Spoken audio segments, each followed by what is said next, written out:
Greetings, this is Warrior King, and the time has come for the lions and the lioness to tell their own story. This is the lion's voice. Give thanks and praise for the wonderful blessing that's been poured on me.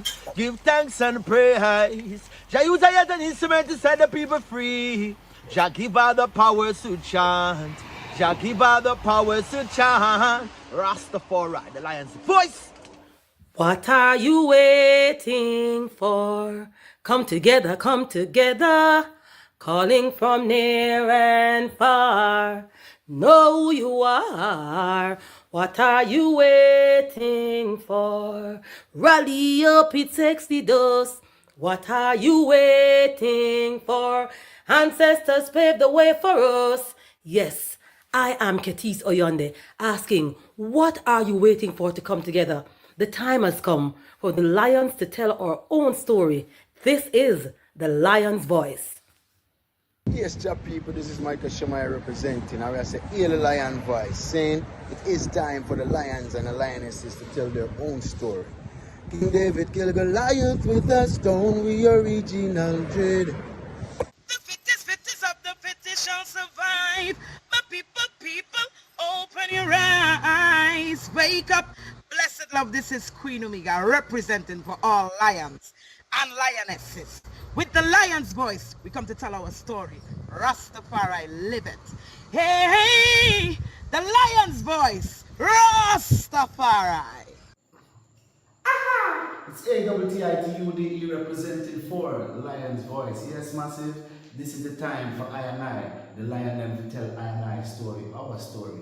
Yes, and we reign and rule like this. Reign and rule, yeah. Selassie, I reign and rule. You can't take the lion vibes, people. If you no fool, cause we no Selassie reign and rule.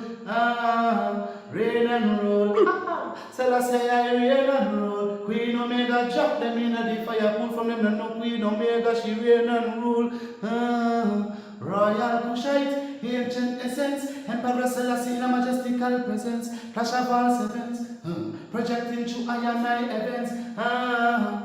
We sing a song for the king, we bring joy and blessing and overstanding, yeah. We hear Jah every day, hey. Reign and rule, yeah. Selassie, reign and rule. Yes, I lion vibes, Selassie, reign and rule. Attitude say that. Boondocks, Black Organization of Noble Diplomats optimizing expressions to the world. Till the Amina, the time has come for the lioness to tell our own story. No surrender, no retreat, we are Jaja soldier. Rougher than the streets, tougher than a boulder.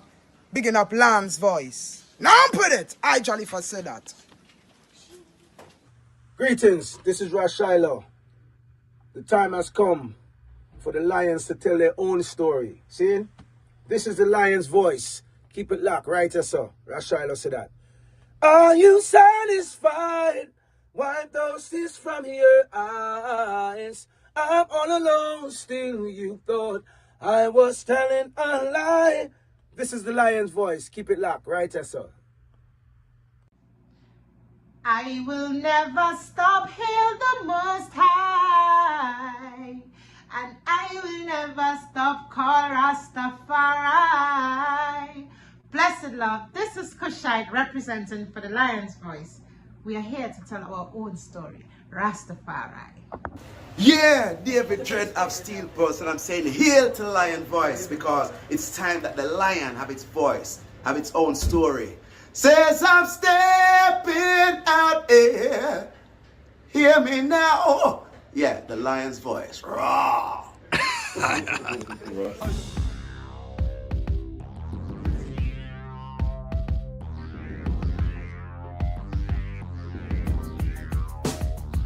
Well, lion voice, tell them that's the people first choice. Lion voice, make the lioness them feel nice. Lion voice, with the lion cubs we sacrifice. Lion voice, got to show the people them the life. Lion voice.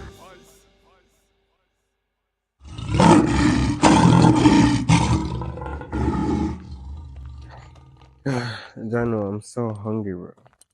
I haven't eaten all day. Like, my head started to hurt me too. Like, what now could I eat right now? What about a city samosa?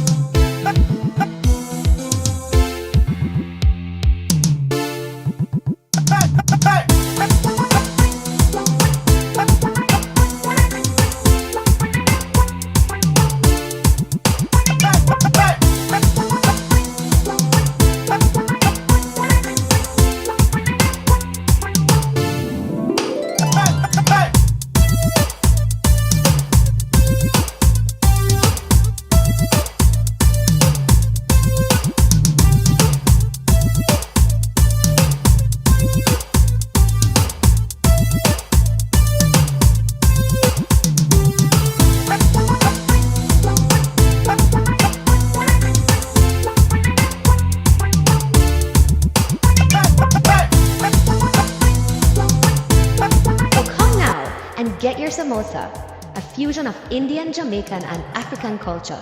City samosas, the best samosas in the city.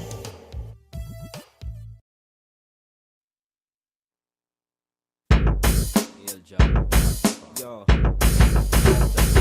I'm here writing on these model scrolls. Has a redemption for bloodshed on Sodom Road. Stories that trigger happy now to shot all of his foes. This is the outcome of 500 years down here in the West. Mothers forced manual labor with no rest. The cost of living in the West is leaving us penniless. Loudly I hear the cries of my peoples being released out of cages of desert eagles, leaving the victim garments see-through. If you overstand the level, he who feels it knows the down pressure of the devil. Cross the Pope in the fire, Gideon black rebels. My sword is my word manifested in flesh. Blessed to get it used for homeless with a place to rest. Selassie say close the naked, shelter for the shelterless. Babylon you can't govern because your heart is too dirty. Behold the lion of Judah, he get low is worthy. So heal his majesty.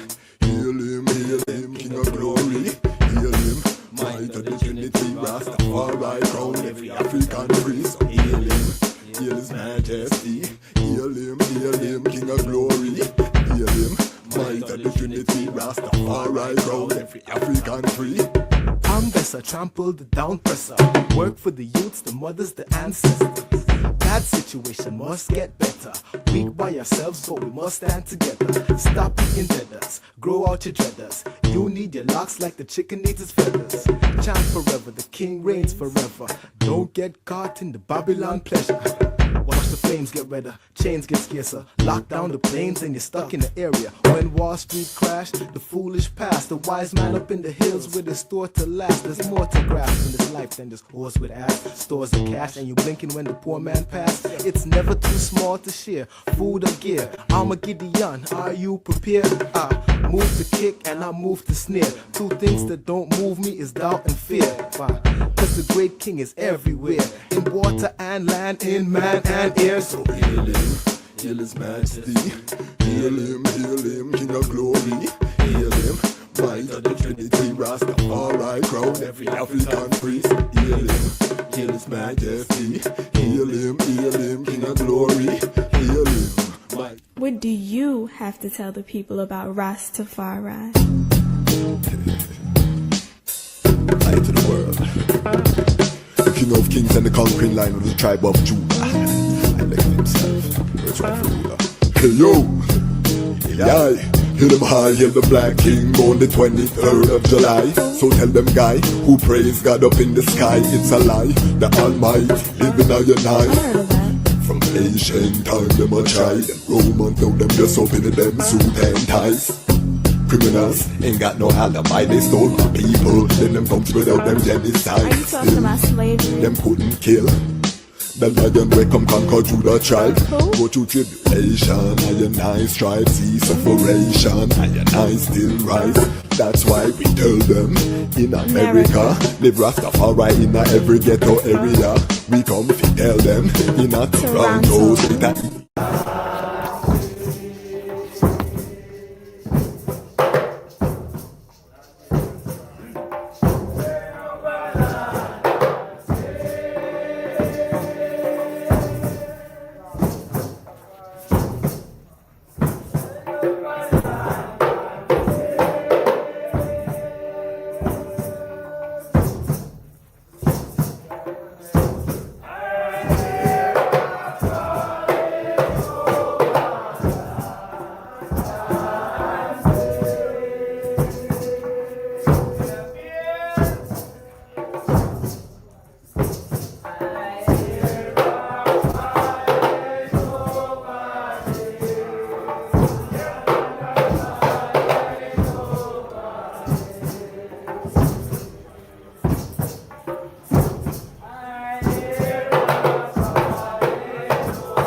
Greetings in that divine name of His Imperial Majesty, Emperor Haile Selassie I. Glory and honor in the name of his chosen queen, Empress Waziri Menen. My name is Kwasi Bonsu, aka DejazmatchKwasi, aka Ras Kwasi, aka the Reading Ras, aka the Pan-African Happy Man. I'm a creative industry attorney, I'm an author, I'm an artist, I'm an actionist, and right now I am the host of Lion Talk Live. Welcome to this special edition of Lion Talk Live, and welcome to the Lion Voice Network, where the lions are telling our own story. Tonight we have a very special episode. We are celebrating the Earth Strong of the Honorable Leonard P. Howell as a part of Ras Tafari independent non-aligned media, and as a leading platform, we have a responsibility to mark our Isla days with unique content. Let us have the reasoning. Let us, have a place where the global family can gather and be edified, and also learn the lessons, because everything that we're doing on this platform right now is directed to the building of a Rastafari and Pan-African Golden Age. We have to be focused right now, family. We're in the midst of the Armageddon struggle, World War III unfolding. We have been saying that here for some time, and the item see the continued escalation. We just reposted a video on Sunday where we said the war with Iran would break out from Trump came into office. And we saw that happening. America sending whole heap of military hardware to the Middle East. As we speak, Iran is dropping bombs from the sky. You know what I mean? You just see fireballs falling on Jerusalem, Tel Aviv. And when you look from a prophetic standpoint, right now there's a lot of souls being transitioned, a lot of death and destruction. You know what I mean? The rider on the pale horse riding to and fro on creation right now. So I, as the sons and daughters of the Most High, His Imperial Majesty Emperor Selassie I, we have to be focused. We have to bring it forward to the foundation. We have to get rid of all the fluff. And this is why I wanted to talk about Leonard P. Howell. Oftentimes people will say, you hear the song, you don't have to be dread to be Rasta, and a lot of people burn out that and say you need locks. I'm never in that camp, because I say, look at Leonard Howell, our genesis, the early races, you know what I mean? They were called beardsmen. They were not locks. Locks came within the evolution, and locks, there's levels to everything. The locks came as a covenant. Now your separation is a different level, but that doesn't mean that the regular man on the street cannot recognize the divinity of His Imperial Majesty. You see what I'm saying? So we want to just make that very clear in terms of the importance of Leonard Howell, and then also the fact that Rastafari started on a business foundation. These are the things, as we build this golden age, we want to talk about. I have a special honor and a privilege that my superpower, or I superpower, is the network. You know what I mean? The network is mighty.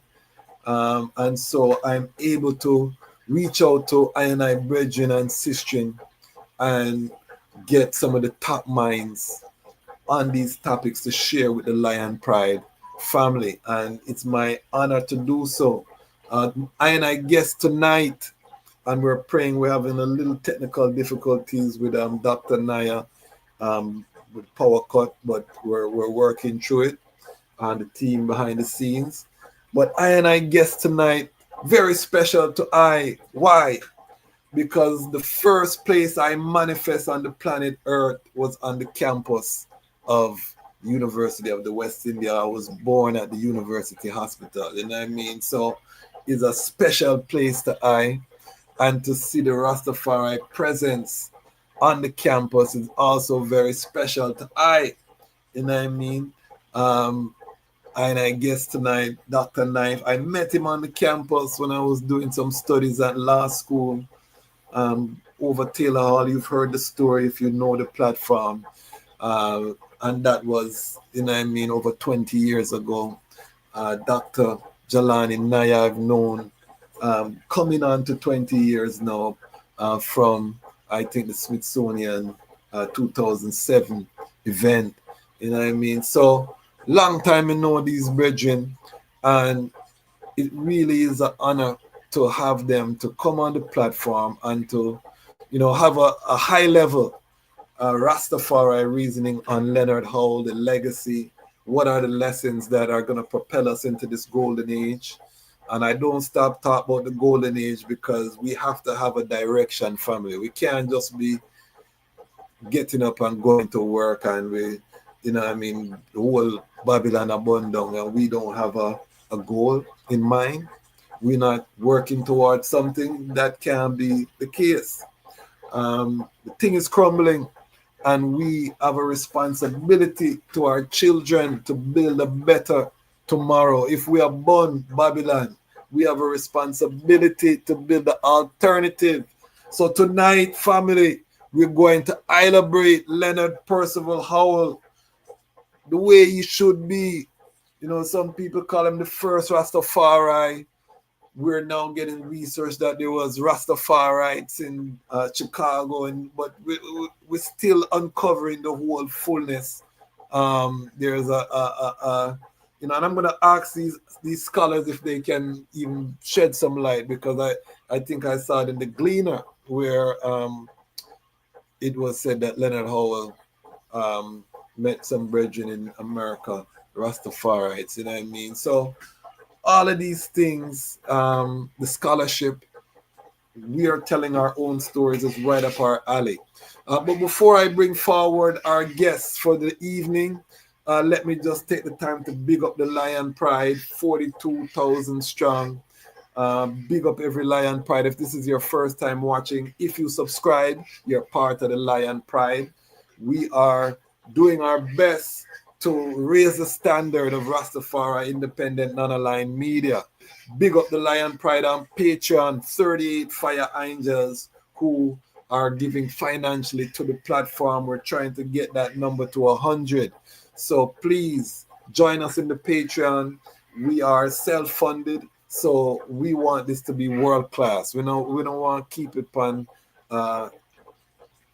broadcasting out of a living room level. And we still give thanks that the technology allow us to be in our gates with our beautiful queen as the producer and able to reach the global family on a night like tonight. So we love that, but we want to step up, production studio, world-class Rastafari thing right now. That is what we deserve as Rastafari sons and daughters.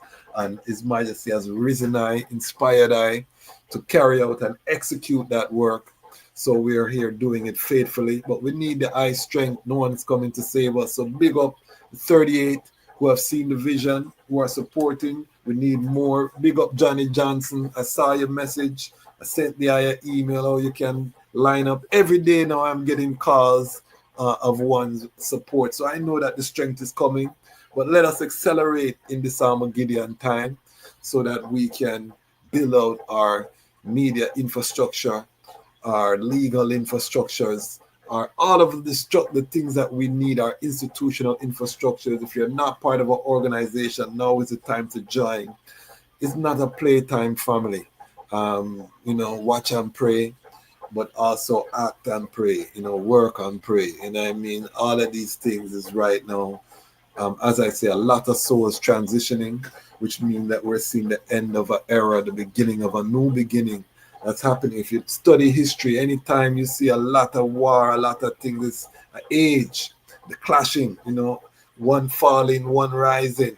These things are happening and we are alive to see it in real time, with things like X.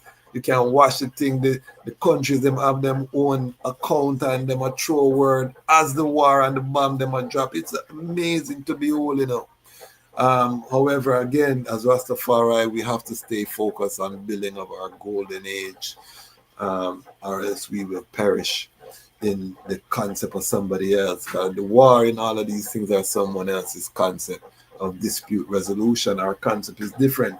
So we have to build it physical, and along with the economic, abundant, whatever you want to call it, aspects, you know what I mean? So that's what we're doing here.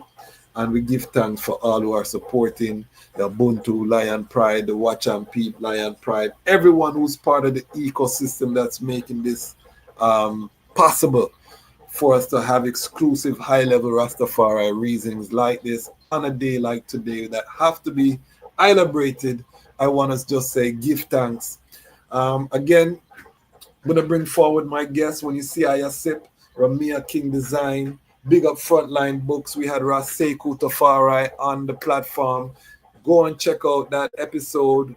The Royal Parchment Scrolls of Black Supremacy, Dread History, and the Philosophies and Opinion of Marcus Garvey were the 3 books of the month in commemoration of the Leonard P. Howell. So, you know what I mean? We are promoting physical books. You see the logo, the reading of physical books. The internets, them are crashing around. As the war, we're seeing that electronic warfare is also a part of war. So they can crash your internet at any time. Physical books family. We have brother Carl Philpotts supporting the platform. You can get his book. We'll have it in the description through the powers of the king. All of these things, we are consolidating, we're building an economic structure, we're circulating the dollar. We are living the example of Leonard P. Howell as we talk about him, family. This is happening in real time. All right, housekeeping out of the way. And we start every episode with the housekeeping, because if you don't clean your house, you don't keep your house shall fall, family. So there's no shame in taking care of the house so that the house can sustain and thrive. We live by these principles. All right, let me just take the time to introduce first guest. We're working on a technical thing with Dr. Niaah, but we do have my good brethren, Dr. Kadamawe Knife here. Welcome, Dr. Kadamawe Knife. Yes, I am. Haile.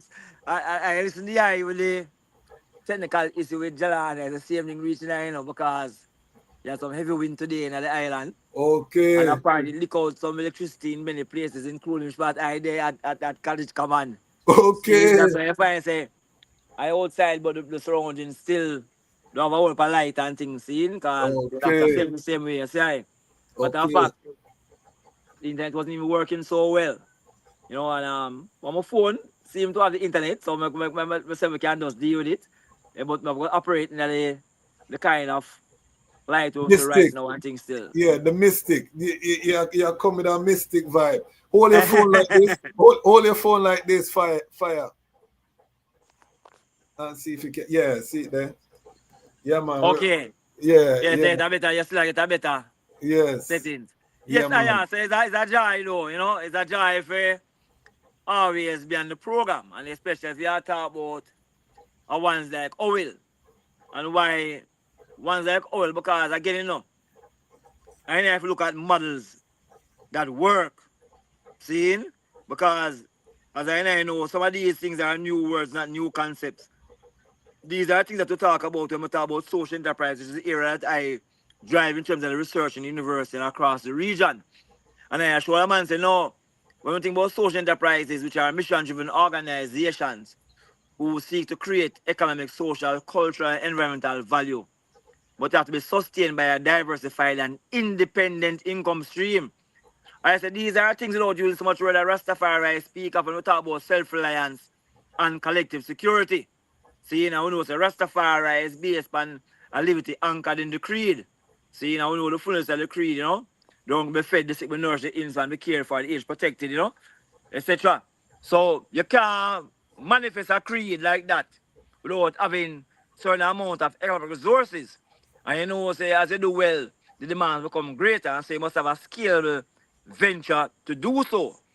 So I tell once a virgin, if you look at Marcus, I don't know how old we have to talk about. Yeah, Marcus man. established the first transnational social enterprise when he established the UNIA with the African Communities League and the Nigger Structure Corporation, the Black Star and Shipping Company, and other firms of businesses. Seeing some of Marcus Garvey for that transnational model. Yeah, And man. I look at Haile Selassie, we're now as our statesman did it at a global level when Haile Selassie shows you have become a new race. We're not allegiance to your own country, but you talk to the entire human community. So you see that with the shift into this golden age fire. That is the golden age principle, the new race principle, the golden age Yeah, principle of man. fire. Now if you Yeah, go and man. read the book then by the Raja Yogi, them tell you, see, you have three different type of ages now.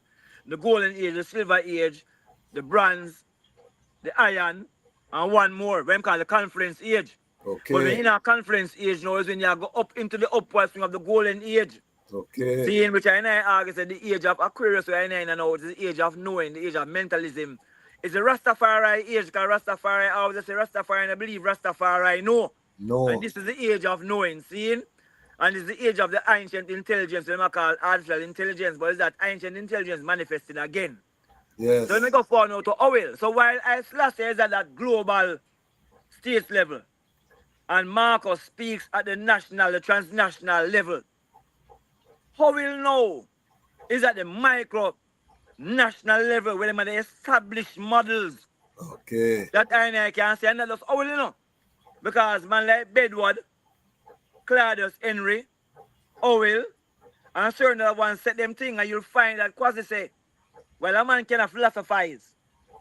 Rome have a problem with you now. Him find say you start to establish real solid businesses that is going to help you to support the philosophy you manifest. So that becomes a real threat. Even in New York, in America, you know. Remember them have the same the Black Wall Street in a Tuskegee, you know. Where they in Oklahoma, where they mess up, you know. Yeah. Seeing that the Black Wall Street, not a Tulsa, Oklahoma. Yeah, One of them places the Black Tulsa, Wall Street. Oklahoma. Tulsa, Oklahoma. Yeah, Yeah, man. man. I mean, around the same time when Marcus might do certain things in the fire, people have no say. These things are real, so I never want the next model. See, so I'm saying no, with Howell Low in Jamaica. Howell, what I'm saying, I wrote as the first far right one. I want to speak a little on that. Yes. You ever know the background of Howell and even the man them like Gad and them man there? Because I say Howell and Gad were members of secret societies still. People are very open and honest, you know. Okay. Gad was a Okay. Rastafarian man. Okay. Howell I was a didn't, part of the Masonic order. But those okay. are I didn't. important. Why I'm saying Yes. important Go now? deep. Go deep. Go Yeah. deep, Kadamawe. But remember now, you know, who you think know about Haile Selassie more than the secret societies? Yes. Because in the secret societies, there's a seat them called the Holy of Holies, which translate into the seat of the King of Kings or the seat of the Negus Nagas. It's the Holy of Holies. And so that seat is always maintained and remain empty for the one who says the Holy of Holies. Seeing? And so both Gad and Howell would have been hearing of the importance of the rise of Haile Selassie in Ethiopia and the importance of that coronation, not only to I, well, if Rastafari, but to the entire globe. So It's you very imagine now. important. It's very important what you're saying because remember 1930, there's no white man that's gonna bow down to a black man. Impossible. You know what I mean? So the fact that these high society elite, the blue bloods, because even though they weren't the head of state of their country, they all of the representatives were of that bloodline, those family lines. Said, you know, the Duke of Gloucester, the Prince of Italy, all of these ones were ones of high, you know, estate in terms of that they sent to bow in the holy mountain of Ethiopia. So, but continue. But Isaiah says it's not just about them blood. It's about the secret orders as well. Because Yes, the sir. highest one of the orders. So it was both. All right. It's the crown of Haile Selassie, the triple crown, the scepter, and the globe. That's why I want to say that's the things I look on the symbolism, you know. Because secret societies are based on symbolism. And I know, say, Haile Selassie I sit up on the throne, what them call the David throne. Yes. It's really two tetrahedrons reflected as a David star in our plane. But them know, say, that represents the principle of correspondence, say, as above, so below. Yes, Then sir. you go and read these guys who write them, put them like Manly P. Hall and them talk about these things consistently. Yeah, man. A matter of fact, Manly P. Hall tell you a lot about the lion paw. The grip of the lion paw, the most ancient symbol of initiation in the Masonic order. So them man they know so when we hear Burning Spacing about him slung on the lion crown the king and the rainbow circle through and everything there. Yeah. Them man they must have what the whole Burning Spear know of these things.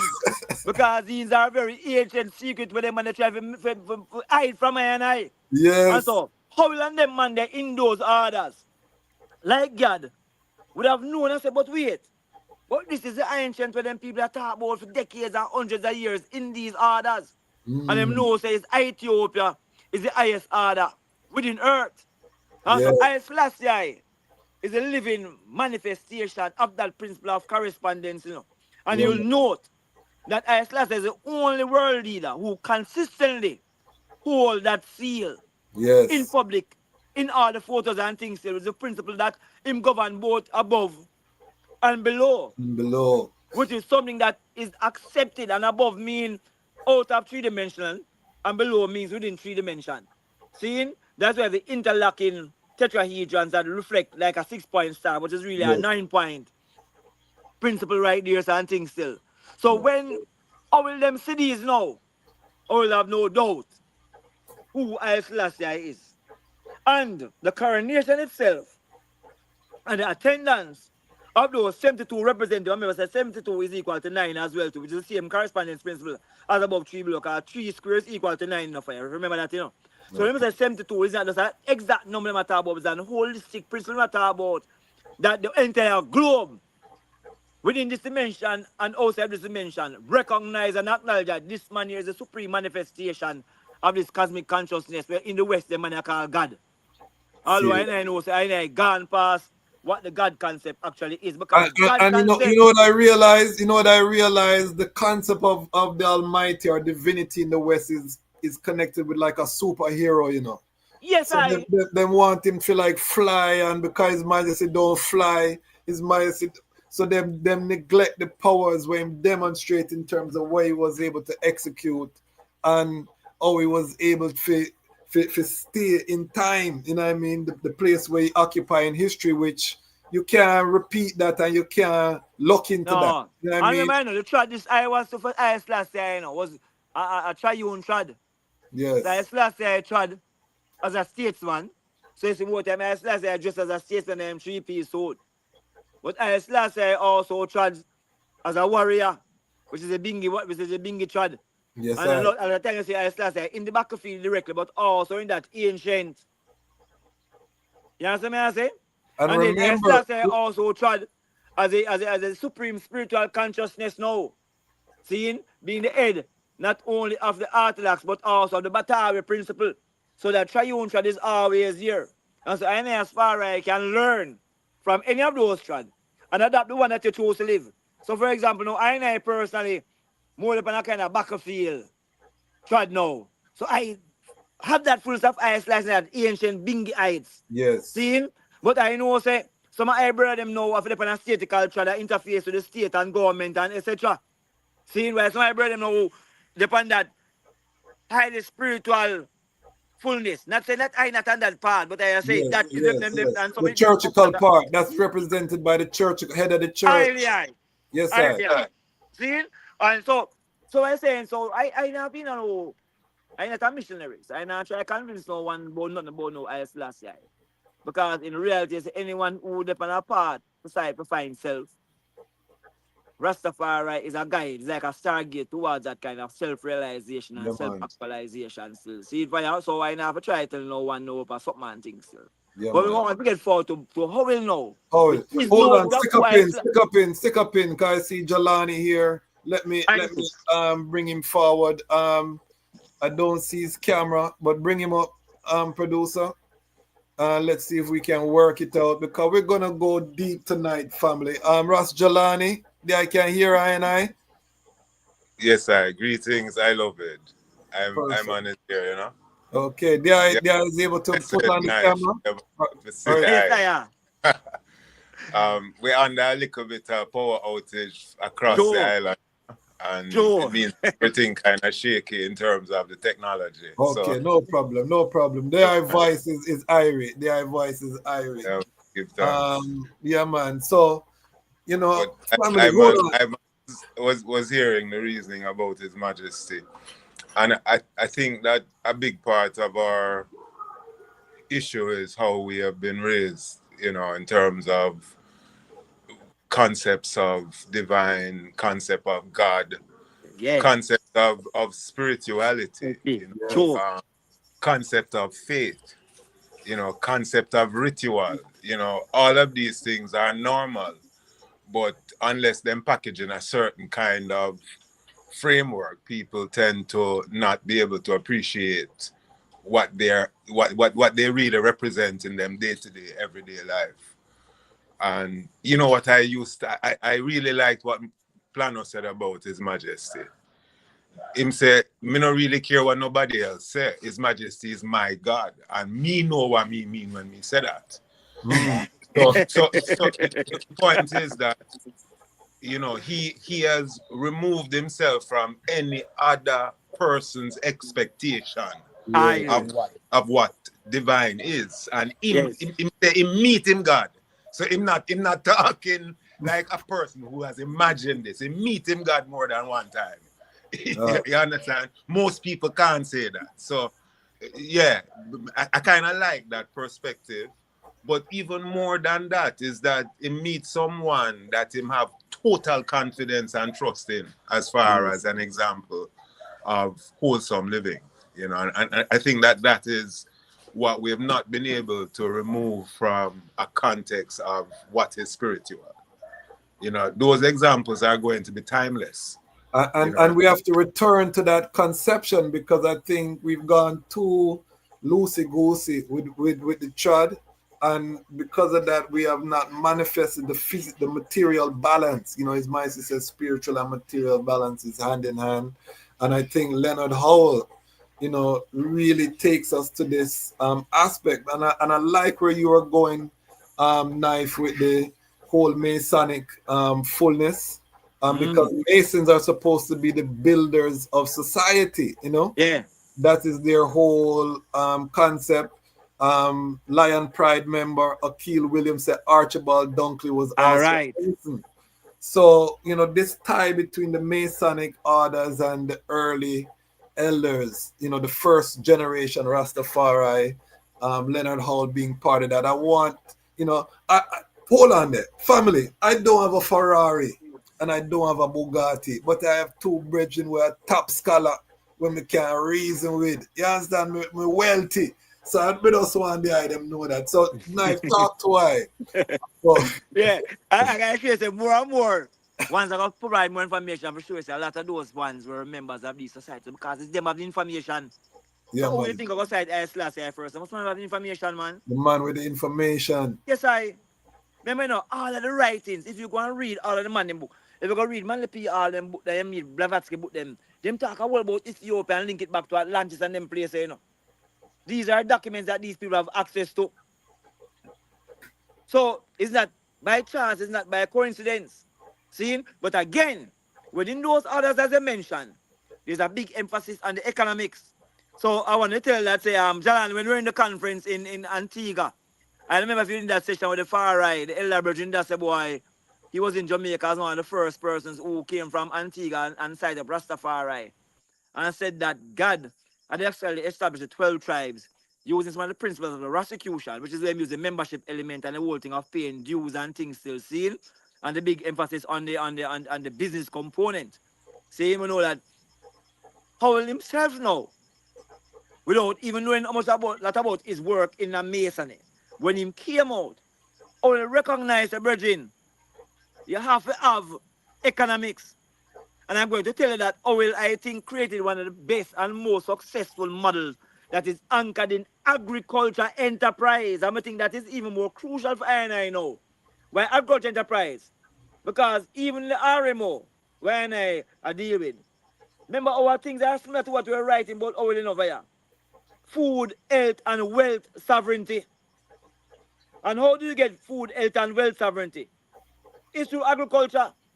Which is one thing that I speak of a lot. When tells the boy, a paraphrasing that says that only when a country has established a solid foundation for its agriculture can look towards the future with confidence, because we know that everything else we are talking about, manufacturing, etc., come out of agriculture. See? So today, we find ourselves whereby the highest incidence of poverty amongst many developing nations tend to be in rural areas, which have the potential to establish significant agricultural enterprise, but has been neglected and in many places generally dismissed. Seeing? Which is the irony. Because if the earth is the source of all wealth, how come the people have access to the most earth and the lowest amount of wealth? But how will it show that? And that agriculture is the same way you talk about agriculture, but also focusing a lot on the king of all plants, which is the ganja plant. See, I'm think Jahlani can go into more detail, but what we know is that the stories are that when how will them plant food and go Spanish town for go sell, and them just now white. Everybody food stop sell to them and the food sell off. That's what I learned. Ital standard. All right. Everybody food stop sell until man the food sell off. And we know about the raids in Pinnacle, several raids, the 54, 57, all of those raids, and the amount of money that they found in those spaces and how the community was actually growing. We struggle today to establish communities that are built around agriculture that supports the spaces. The closest they can go to those is some place like now South St. Elizabeth. And those are extended families planting and sustaining operations as against a community family with over 2,000 people with a particular objective and a particular spiritual focus and a mission, doing these things extremely successfully. So I'm saying that if you want a model to replicate, that is a model that you need to look at. And so at the time, I remember when I time me and Jahlani are reason to, I think Jahlani show a document where the man must say like, the man work up a Pinnacle, And why must say man work up there? When the man chant bingy, you imagine 2,000 people chanting bingy with a big fire on top of a mountain and the whole soul come across the whole of the city. What kind of fear? Where said shook Rome? Shook. That definitely shook Rome. Because you can imagine 2,000 people chanting, man. Serious. Just imagine that. Serious. From the mountain top. So all them guys are up on the flat. Where think them thinking? And most people have one kerosene lamp and them think there's not a time where you have TV around and them things. All right. So not travel. All right. And you can see the big fire up on top of the hill up in the sky. So these are things that we have to think about, and say, how do we replicate a model like that in this time that really uses agriculture as a basis for development in a very sustainable way? And Knife. Yes. Knife, I'm not sure if you know Jabash, who is in St. Martin. No. I probably do, but I see him. I never see him. But that's the name. Yeah, man. It's a brethren that they tried to Jamaica for 2003 when we had the global reasoning. Well, I would have seen him then, yes. Yeah, but at the time, he's talking what you're saying in terms of model and example, where he has a solidarity project, which is the name for the Ras Tafari organization there. St. Martin is very small, right? 37 square miles or something like that. But he has a one Ras Tafari space, which is a 5-acre patch, where he has 36 varieties of mango and 56 varieties of general food crop. Nice. And the mangoes alone are the source of his income because it's a place where tourists and locals eat mango. And when we say 36 varieties, I'm talking about coming in bounty based on the way he produces this. What he uses is the farm as a teaching tool where schools come in and actually learn sustainable development by planting out the acreage.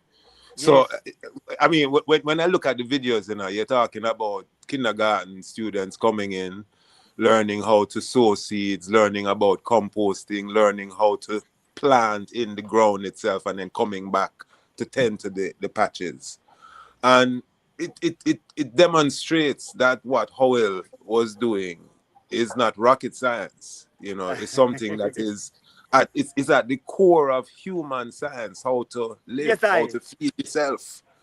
And from the earth. So this brethren was able to tell me, said the goats forage over 50 different foliage just from observing what they do in the field. This is real knowledge now, you know. Yeah, man. True. Serious. And being able to discern what now you can try based on what you've observed animals them going after and how them use what them use. You know, so in a real sense, what Howell did, I think, was remind us of our indigenous understanding, which is how we feed ourselves and how we find labor collectively. The system of shared labor, how to break the back of a whole heap of land that needs to be plowed or weeded or harvested. You know, basic system of shared labor where you have work for work or day for day. Yes. Whatever it is that the system is known as, we now know that those are the basic things that Howell did.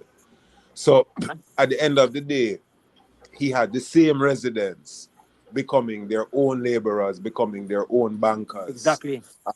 And when they harvested, their first market was within the community, right at the gate. The Mm-hmm. whole idea of farm gate now becomes Yeah. serious now. You're coming out of the mountains and you pass Pinnacle, you have to jump out because what you were seeing on the roadside, you know, say it don't make sense trying to get this in town.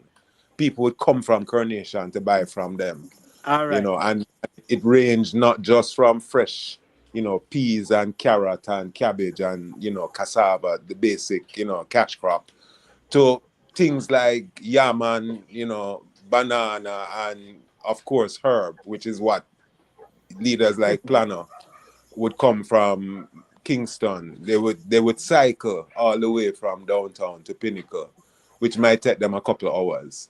And when them reach, them would maybe stay there for a while. And I think this is how the older leaders kind of got their overstanding of the interior of Rastafari, watching the Niaah rituals happening in caves up in Pinnacle, which is what we're told. You know, in many instances they'd gather inside and sometimes outside, bonfire as Knife described it, chanting all night and dancing and smoking.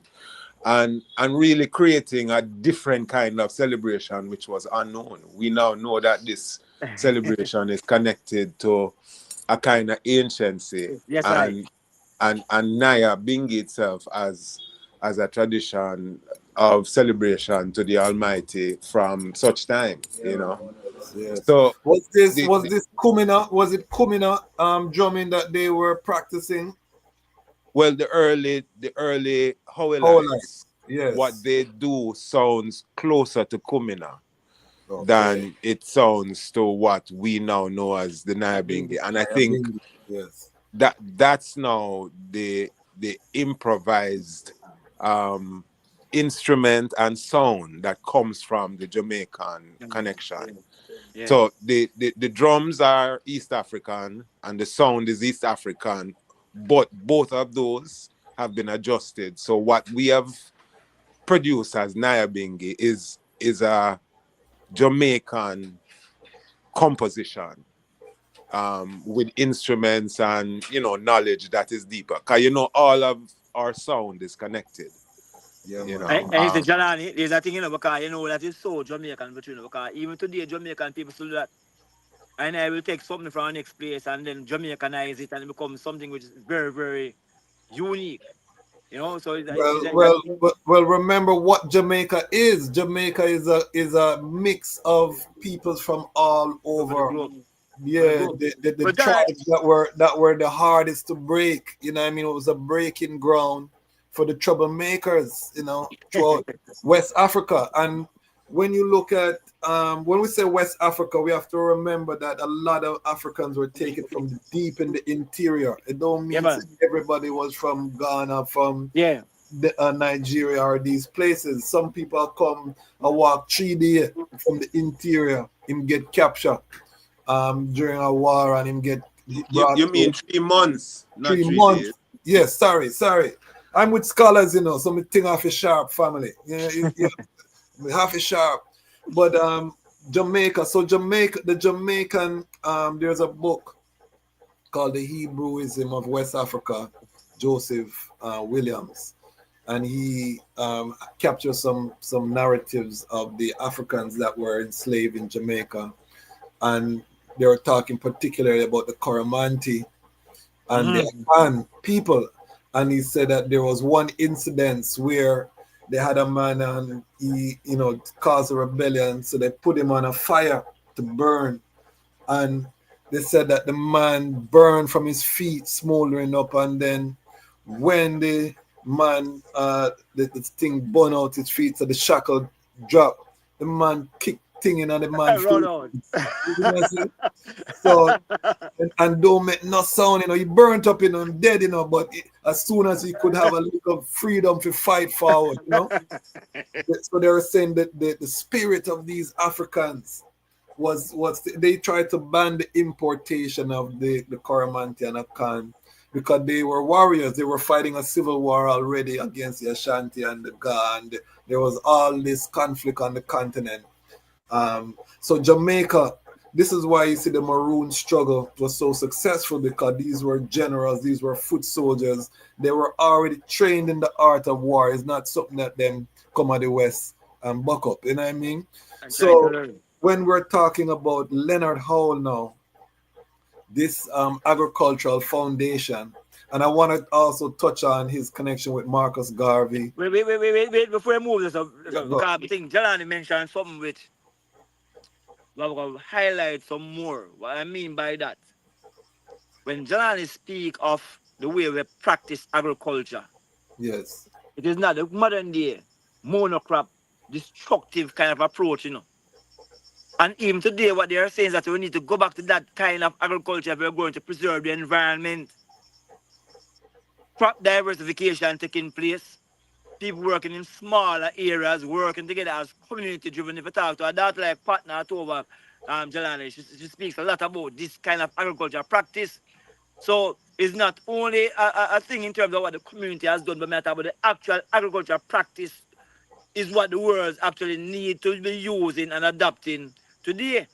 I think also for my own bias as a far right, the fact that Howell also know the importance of living up in the hill.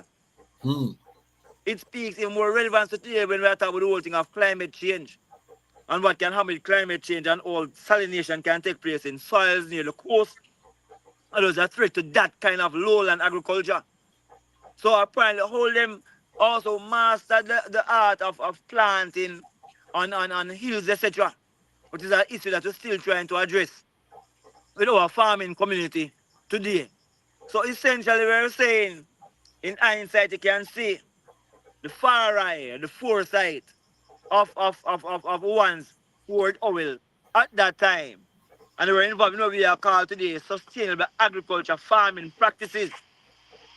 And that was enough years ago. There's almost a century ago. And today, we have to know to find a way. I want to support that by saying to you that in the ethnography of Ras Tafari, when they describe a Jamaican backyard garden, it's a classic example of what doesn't look like a farm. Right? It's different patches, usually circular, sometimes around a tree root with extended things growing, sometimes a couple pieces of cane root, maybe a gungo, a corn, a cassava, a banana root. But what we now understand is that the perfect lines and rows leach the soil, right? While those clumps and clusters actually keep soil content and build soil back, because they become the hubs around which people recompost and energize the soil. But also the fact is that we tend to think that it needs to look a certain way to make it organized, and ignore that there is a kind of inner logic in our circles and our ancient ways, the way that people have tea bush close to the kitchen and things like aloe vera close to the place that you're likely to need it more urgently is the logic of the layout that people take to them environment. You know, that it is about convenience and access and how it is to maximize the whole environment as you move forward. So yeah, that is something that I think policy don't really study enough, which is what people have invented in order to. You would see someone harvest banana and they wouldn't do that without replanting the root. And what that means is they would immediately clean up the area, take all of the dried branches down and pack it back in the soil, etc. So there's a basic understanding that our farmers have if encouraged in their original methods. And you know, Jahlani, you mentioned anything about this. The pattern is crucial, you know, because nothing in aeration move in a straight line, you know. It really don't, you know. It move in a spiral. See, and so even how you lay out the farm itself is important. So when you're putting in this straight line, you're right. It allows the soil to leach and things still, you know. When you have it in these kind of irregular, what I call irregular, which is actually the regular thing within creation, you know, the energy is also very, very, very, very, very, very different. So we might be going into some of the more subtle things about farming and agriculture, but in reality, I know people, because they were so connected to the earth intuitively, they just operate off of that natural vibes, and that natural vibes is what made the thing actually grow the way it is grown. You find that these lines and the way we do it is because of the whole idea of the commercialization of Mechanization. agriculture in the way. Mechanization and commercialization. Yes, I. Yeah. What We're I taking want to artificial ask? intelligence. What I want to ask? Because this is the thing I'm thinking about the golden age of Rastafari. So we're futuristic. We have two scholars here. And I think the job of academia and scholarship is to look into the models and project a vision of the future, you know, utilizing what we know about our ancients. And one of the things I'm saying is, can we brand human labor in terms of the picking? Because I know part of the reason why you have the rows is so the machines can go down the road and pick. But if you're putting a premium in your branding on this being hand-picked, you know what I mean? But and you're also providing labor, but then how do you provide a living wage from this kind of, you know? Yeah, go ahead. Knife said it at the start. There is a relation to what is manageable per farmer. And if you are apportioning land in relation to family size and the ability to realistically work, the average household can perhaps work an acre. You know, each person working about a quarter acre if there are 4 persons in a household, which is a serious amount of work. You know, but the point is that when you think of increasing your production scale with fewer people, you're now thinking of fertilizer, you're thinking of mechanization, you're thinking of the assistance of things that are not good for us in order to reduce human input. So is the answer for Rastafari a return to kind of a decentralized system, a centralized, decentralized, meaning that we have a collective of family farms and they are providing the inputs that would now be marketed to the mass. So I'm going to allow the economists to deal with that, but before I let go, think about it, Kwasi. Yeah. Based on what scholars like Michelle Emmanuel telling us about pesticide retention in things we're eating. Think about it if you had 6 stalks of callaloo in a pot, or a couple pots, and a couple beds of lettuce and a few heads of cabbage and callaloo. We're not cabbage and pak choy. I'm not talking about a whole heap of pots, you know, I talk about maybe a dozen pots in total. right? Yes. On your backyard space if you don't have balcony, if you don't have no yard. And having the pleasure of knowing that some of your basic day-to-day food you have at your disposal. You don't have to leave your house for. The things you're now thinking about differently are the things where is not a part of your ability to do for yourself given the limitation you have. And every household was to take some kind of responsibility for something, even if it's sprouting. You don't have no yard, you decide say I go sprout your vegetables that you're going to eat raw, or you're going to have 2 scallion in a pot where you can clip the tops every now and then and use them for yourself. Think about if that was, remember, you know, I'm a little older than you. So I Yes. grew up in the days where there was a notion of the 77 production plan, which was a lot where each household had maybe about 15 different plants in their backyards, including pear, mango, breadfruit, and banana as Okay. basic things. Who, So me who was leave behind night this plan? Who was behind this plan? Give us the scholarship now. Night knows more about that. Yeah, you can speak to the later. So we kind of the emergency production plan in 1976 as a response to what was happening with the oil crisis in 1973 and the wheat crisis in 1974. And Stick so up what in, I said stick was, up in, stick up in. We have a war with Iran. The Straits of Hormuz look like them out for yeah, shut man, I down said on thing I next go on, week. man. All right, so continue. So it's the same cycle I go on. So what happens in the 1970, 71, Nixon increased the devalue the US currency. And with that now, the man them in the oil producing country said them actually want to get back the money that we're getting before, so them increase the price of oil. Now that leads to the oil crisis. And of course, an oil price increase will lead to a wheat crisis. And so you have serious challenges and concerns about world food prices, because wheat is the basis of all that. And so Jamaica was heavily hit just like many other countries. And in response to that, they created what is called an emergency production plan, which shows that through agriculture, we can actually not only get yourself out of the crisis, but to put yourself in a more sustainable path for development.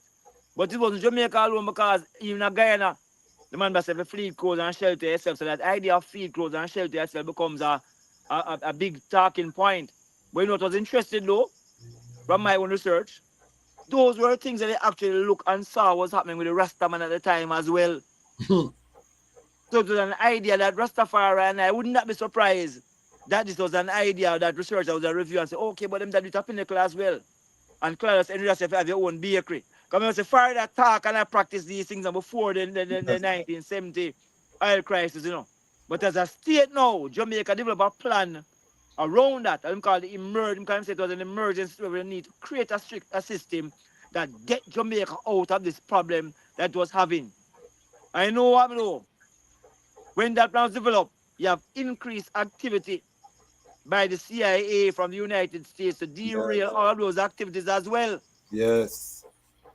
IMF and them thing they Yeah, come man. in too. And so by 1978, Jamaica ended up being the first country to actually take money from one of those international partners. I think it was the IMF and the World Bank, $800 million. And then they moved out the Michael Mann government and brought in the Edward Seaga government, which is the GLP government.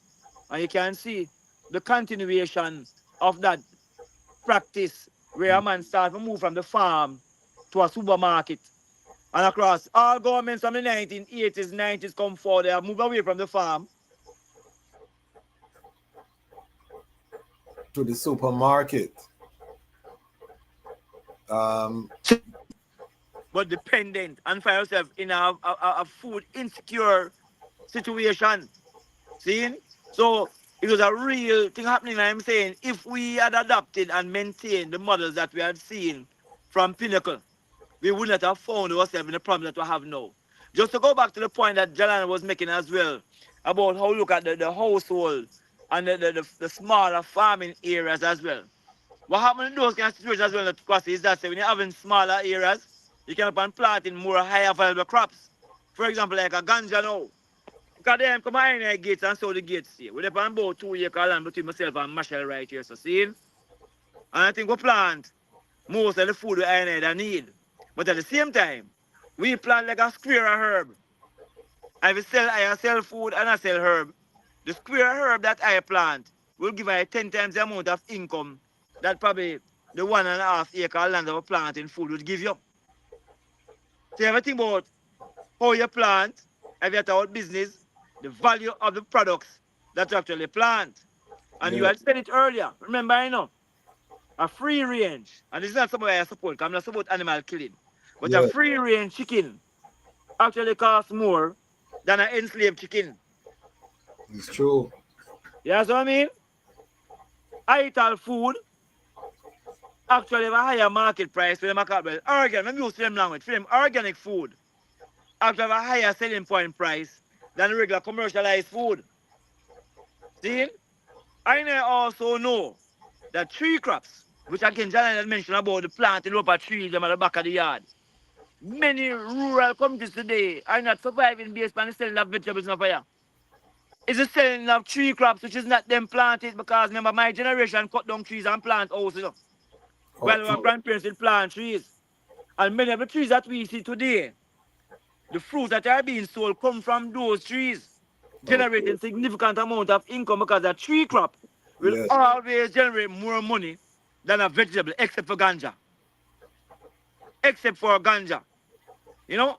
And so, when you think about it, the mix of tree crops and cash crops is what allows you to diversify your income stream over a longer period of Longer time. period. It's and very, very crucial because Jamaica is one of the most fruitful places you will see, you know, in terms of even in Kingston, you have the woolly mango tree, Hey, woolly Kwasi, let me interrupt you, man. Let me interrupt you, Bridget. Can I Yeah. say today the breeze?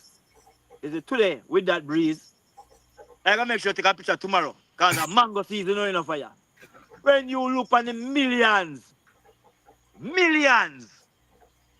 of mango will drop off of the tree then. I say, you know, say, as I Bridget chance, say, poverty not really real, you know. Because when you see the No, amount of food. what knife? You know, say Jamaica, like much of the Caribbean, is at high risk for diabetes Yes, I. because of how we eat now. A lot of the artificial processed foods, etc. Yes. And in terms of fruits and vegetables, the official figures are that less than 18%, I think it is vegetables, and less than 12% of fruits is consumed in the All right. average. Yeah. All right. Yeah. You understand what I say? Yeah, man. But Jahlani, you're right. Imported bad food kill more people in the Caribbean than even gunshot. Yeah. Serious. But yeah, the thing, and the Yeah. man hear tough and I say 20,000 people dead every year from diabetes and high blood pressure and everything. And less than 2,000 people There dead we from go. gunshot. There you Check go. Serious. it out. No man, See? 10 serious. times more. So and a lot of Rastafari people are suffering the same ailments as the Babylonian. A lot of starches Yeah. in Jamaica, a high starch diet. Yeah. We have a lot of overweight. At the start, family. everybody don't recognize, because you know, I know some people have a thing about starch, and everybody respond to starch. But you see, when it becomes synthetic now, Yes. especially the wheat-based element, and I want to realize that, you know, say, when I most dangerous, hey, when I most dangerous food, the man about there is bread, you know. Bread. Bread and biscuit and And dumpling. I grew up with hard out bread was All one of right. the delights, and cocoa bread. Yeah, You- man. Constipation. Yeah, man.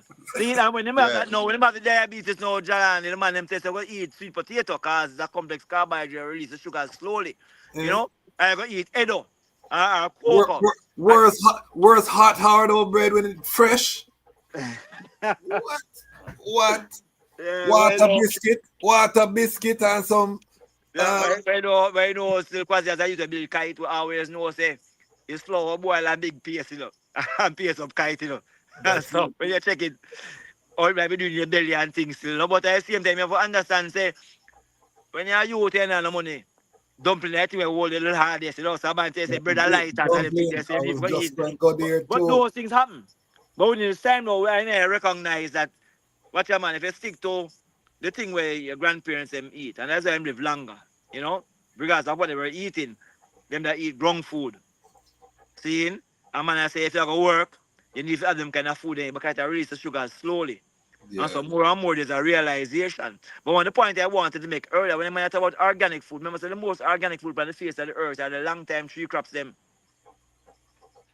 Yeah, a man can't tell me, say, I'm going to sell me an organic jackfruit.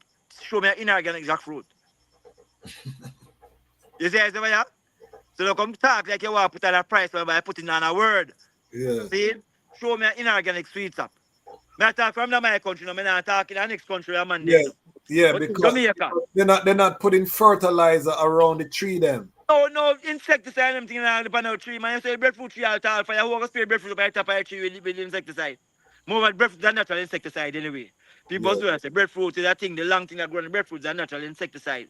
You know, want to the sweet sap them, want to the star apple them, want to the Nisberry them. We used to doing those things. It's not like the man them create these orchards in other countries, them have put all those, them fumigate thing with all these things. But in Jamaican country place, the food that might have the most spice on it we eat every day, you know. It's probably sugar cane in the fire. And that sugar cane we grow in our backyard. That's a sugar from out of the man, them estate we probably got tea for them cane, can put all kind of pies upon that. So you know, probably like coffee beans and things still.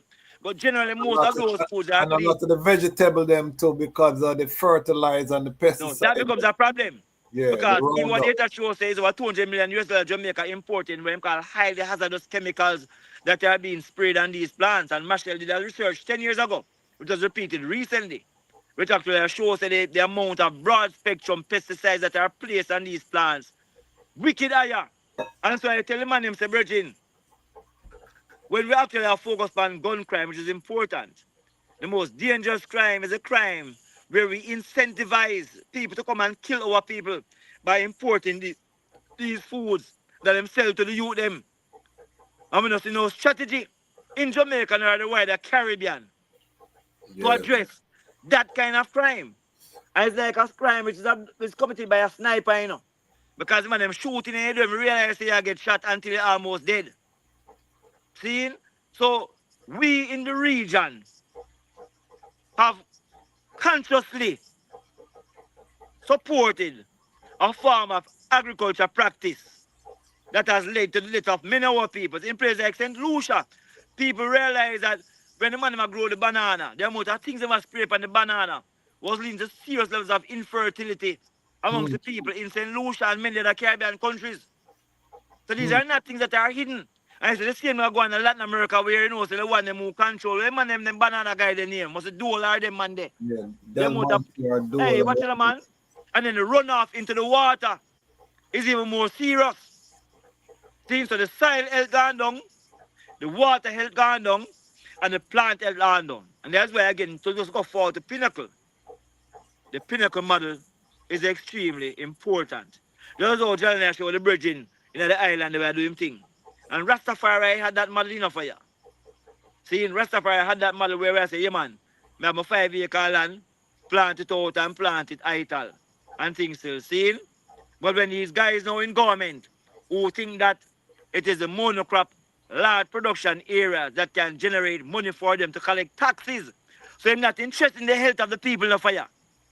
They're interested in the taxes, and them don't matter how the money is made because they must have never get taxed. And you check it out and see how many government people you see. Because again, I think we have been to enough conferences and in a certain spaces there. We don't go to them places, what kind of food the man might eat? If a guy have interest in their own health, which is the first environment, you think they have interest in the broader environment? It's They're true. going to places pasta the man they might eat. Them not eat none of the ground food them we are talking about. It's You understand what true. I say? Yeah. There's a disdain for our native food, and you have to search sometime to get the good food. No, them living in the illusion to think that eating poison means that you are living well.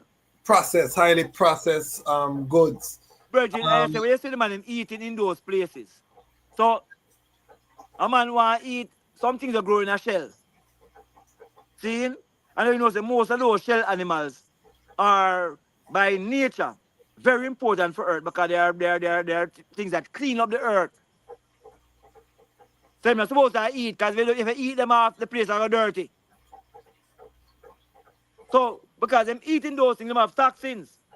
Yes. But if you go to a place now, it is a toxic food that costs the most. Some man want to eat a snail, he want to eat a lobster, he want to eat a crab, he want to eat a this, he want to eat a that. See? And the thing that I grow around him, and Jahlani mentioned it earlier, you know. It's not about all waste. Remember, says 40% of every food produced amongst developing nations waste, 40%, No, I'm not talking about the long time tree, them the mango them blow for the tree recently, That is not a part of the 40% of the things that I'm talking about, because those are things that are doing naturally. But even the things that they plant, Get harvested 40% of it waste. because of storage and Poor storage, poor yeah. post-harvesting. See, so it's a serious challenge. We never hear when how them plant that they have this big amount of waste. As a matter of fact, I learned from one of my youth that things can waste in the earth because the mango that drop off of the tree, the cow and the animals that eat it, I talk about the earth go fertilize it. Yes. But in terms of their monocrop thing, what them have wasted when the food not sold, them don't recompose that and put it back in the plant, Them throw that away and then put in more artificial fertilizer Yeah. in the earth. And this is why our own sovereign system is more important than ever. Family, we are here with two of our scholars of Rastafari, Dr. Kadamawe Knife, Ras Dr. Jahlani Niaah. Two of our brethren here, we're talking about Leonard Percival Howell. We're celebrating on this day as Rastafari Independent Non-Aligned Media. We have a responsibility to mark these dates and to ensure that the global family have a place that we can go. Let me just go to the comments very quickly. Yeah, man. Akashik say, heal up, Lion Pride family. My Lion Pride is here. Bongo Wisely, Love, Light, and Logics. Big up yourself, Bongo Wisely. Archibald Dunkley, we read that comment. Lion Pride and Patreon, Sister Hayden, big up yourself. Fire emoji. Hold on there. Let me scroll up here. Rastafari Root, yes, I real talk. Big up all of my Lion Pride family. Yeah, scene, yes. Masonry has been hijacked. Definitely, we can talk about that on another day. The Bible says no one can see God and live. We have to get some clarity on that. Bongo Wisely, Isis, blessed love, rich reasoning. Sister Diane, bless up yourself. Samande Reed, ancient brother Howard, big up yourself. And Bongo Wisely, for those who don't know, is a retired agronomist. So anything with Bongo Wisely say, and he was in a research division in St. Lucia, one of the first Ras to work with the St. Lucia government. You know what I mean? Top agronomists. The monocropping vibe started from the plantations. Intercropping is the sustainable way to go. And this is what the Rastafari Golden Age has to champion. Legalize dreamfish, Colorado river toad, cane toad, your cannabis. Oh, these are things I guess are ayahuasca. Okay, these are all plant medicines. Yeah. Okay. 600 plant life. Nixon unconstitutional war is actually cultural genocide rooted in xenophobia. Glyphosate kills left, right, wing, are KKK and ban religious practices. It's a serious thing. The glyphosate I've been hearing. Yeah, man. Glyphosate dangerous, man. Dangerous. THC kill cancer. You know what I mean? Big up yourself. Holy medicine plants and animals are stigmatized by xenophobic eco-terrorist ideologies that profit from prohibition and cultural genocide, hateful propaganda. This is why we have to be economically strong so we can have our own system. Holy medicine plants and animals have medicinal alkaloids, terpenes, and flavonoids, and polyphenols. Boy, Kadamawe Knife, them get academic panai. The DNA and microbes and more yet to be discovered within them that bind to our natural receptors. I know this man know what he's talking about. Yeah, and Johnny Johnson, big up yourself. I saw your email, Johnny Johnson. I responded. We would love to have the eye in the Patreon. So just look by your email. and we'll get the eye situated. Jamaica society has 4 growing seasons, 3 regular plus indoor industrial farming, hemp cultivation. Ganja is still 85% imported from Europe. High transatlantic shipping costs by design, but new law.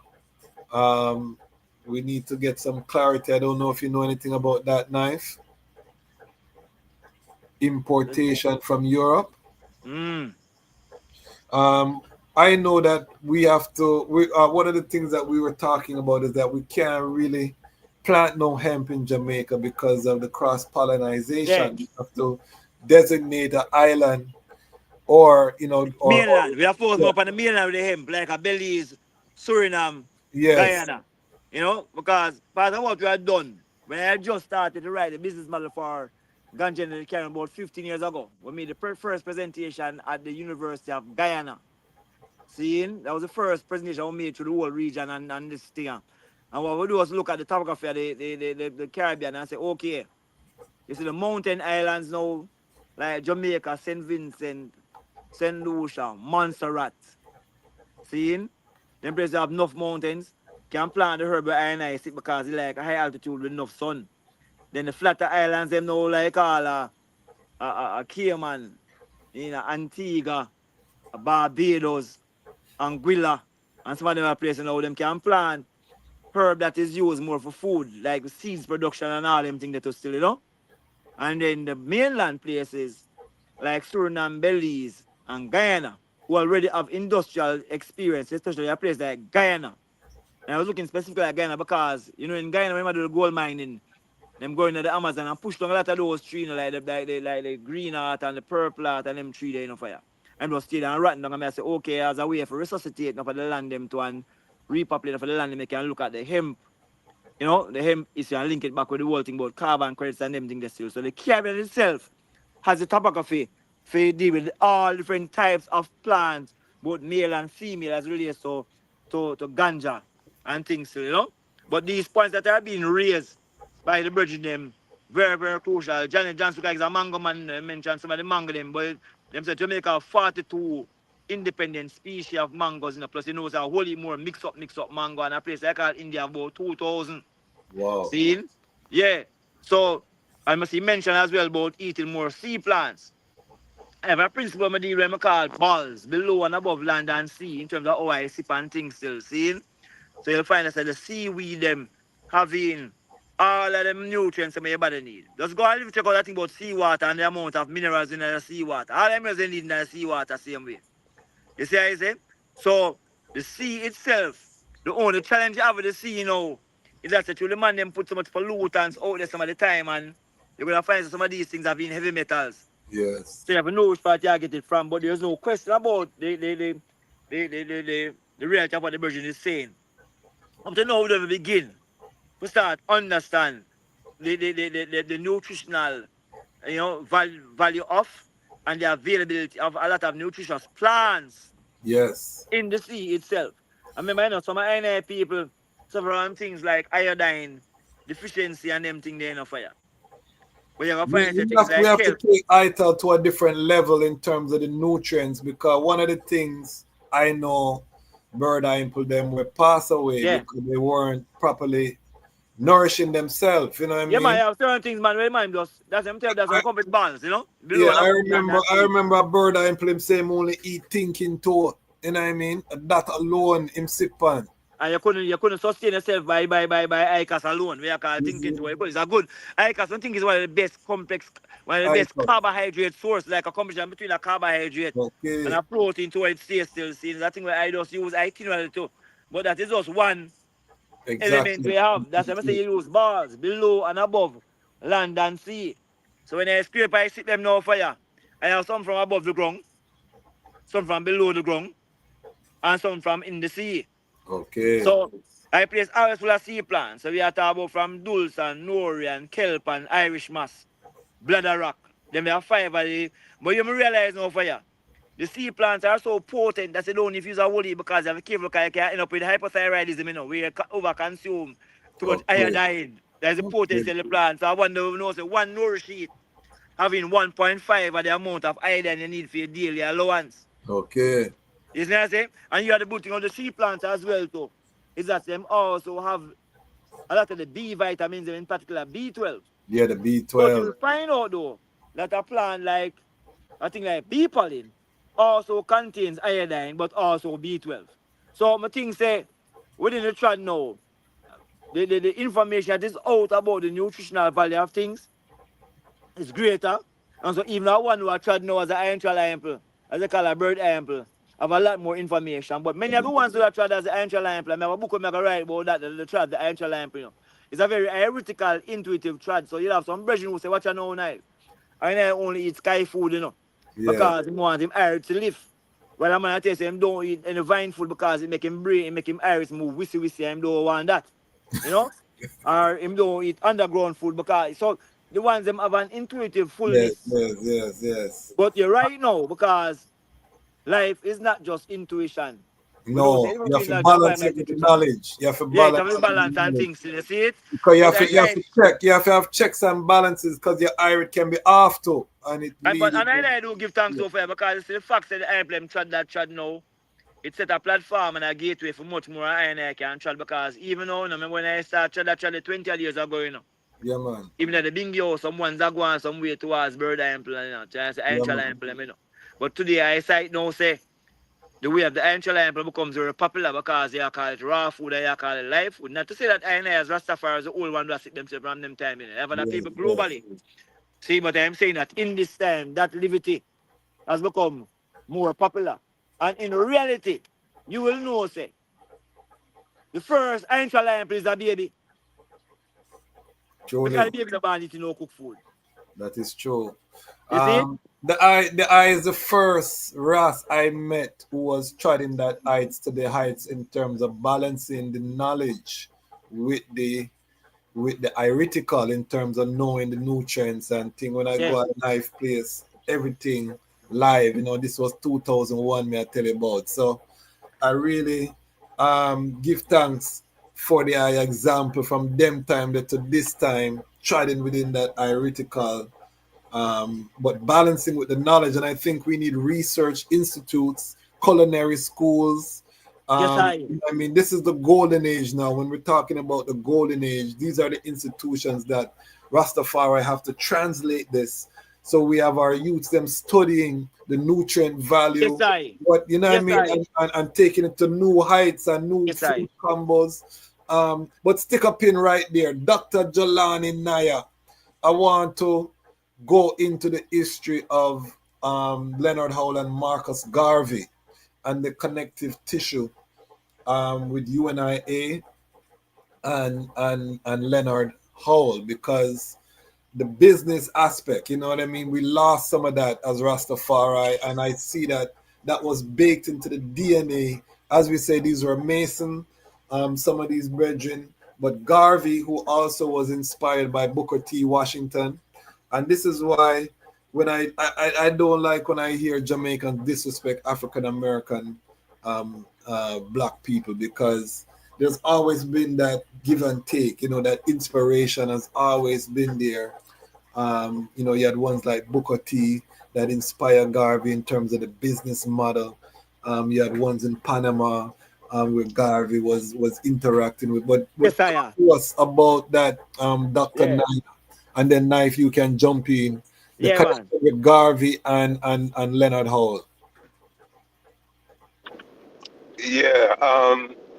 Well, Leonard Howell actually was a part of the UNIA circle, was a lieutenant of Garvey. And the idea is that Howell raises attention of Garvey to what His Majesty is, his movements and his own orientation is.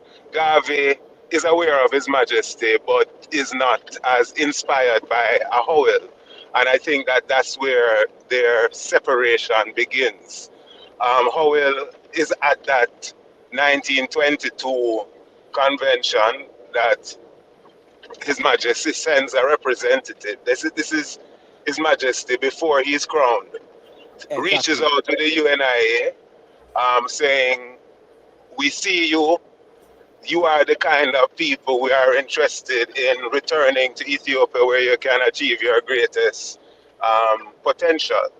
And that is a well-received moment within the UNIA, but Garvey doesn't really seem to be acting in a way to prepare the people towards that, and I think that this is where Howell's own intensity that leads him into a deeper inquiry of His Majesty and attention to His Majesty. He and Garvey essentially break ranks. Howell kind of has his own tea shop happening in Manhattan, and at that space, him finding his own orientation as a future leader, but it's not until he's deported, and he's deported because of CIA issues. The idea is the ganja trade, which was a part of his operation in the States, was becoming of interest to the other groups, the non-African group, especially aliens and white mafia. And Howell was removed from that scene and deported to Jamaica in 1932. So the point is that Howell develops attention, and this is why he's considered the first Rasta. He is the one that begins to take seriously His Majesty's invitation as well as administration, and begin now to read into the arrival of His Majesty on the international scene. And when he arrives in Jamaica and starts to move around in the street preaching public sphere, he realizes that there are two other persons in the space, three other persons in the space. I wouldn't say he realizes, but three other persons in the space are also operating in the same street preaching public space. So in one of the meetings where Howell actually is observed by the police and eventually arrested out of, Hines and Hibbert were also present at that meeting. And this is what kind of distinguishes the genesis of Rastafari from other traditions that we may observe. That being that we have four sources who, around the same time, between 1932 and 33, are in the public space, giving the same kind of messaging around the things happening in Ethiopia, the coronation of His Majesty, and how this is to be interpreted as a moment of redemption for Africans and humanity in general. Howell actually, in going back to the economic model that we kind of spoke about, Howell, at the heart of all of his operation, has been a businessman. And, when people try to suggest that people like Bob Marley and, musicians who are Rastafari, who are successful financially, have sold out, there is a suggestion that the community must exist barefoot and poor in a way that, people have to take pity and, give alms to I and I. When at the very genesis, Howell in the scholarship is described as one of Jamaica's first Don. And that mustn't be seen as a bad man who have no character. It's quite the opposite. It's a man who has raised himself in the society to a level of respectability where he can now contend. That's what a Don is, And in more official sense, a Don is an intellectual, a dean and a Don. It's an academic term. So the point is that Howell, by the time he returns to Jamaica and starts to organize in the street, he demonstrates that he is a businessman who is able to lead a people to a more successful enterprise and organization of themselves. And this is what Howell's this is how Howell separates himself from the other three organizers, in that he was able to deliver an economy to a people who were before that not organized towards building their own economy. Outside of Marcus Garvey, and for some, this is the distinction between Garvey and Howell.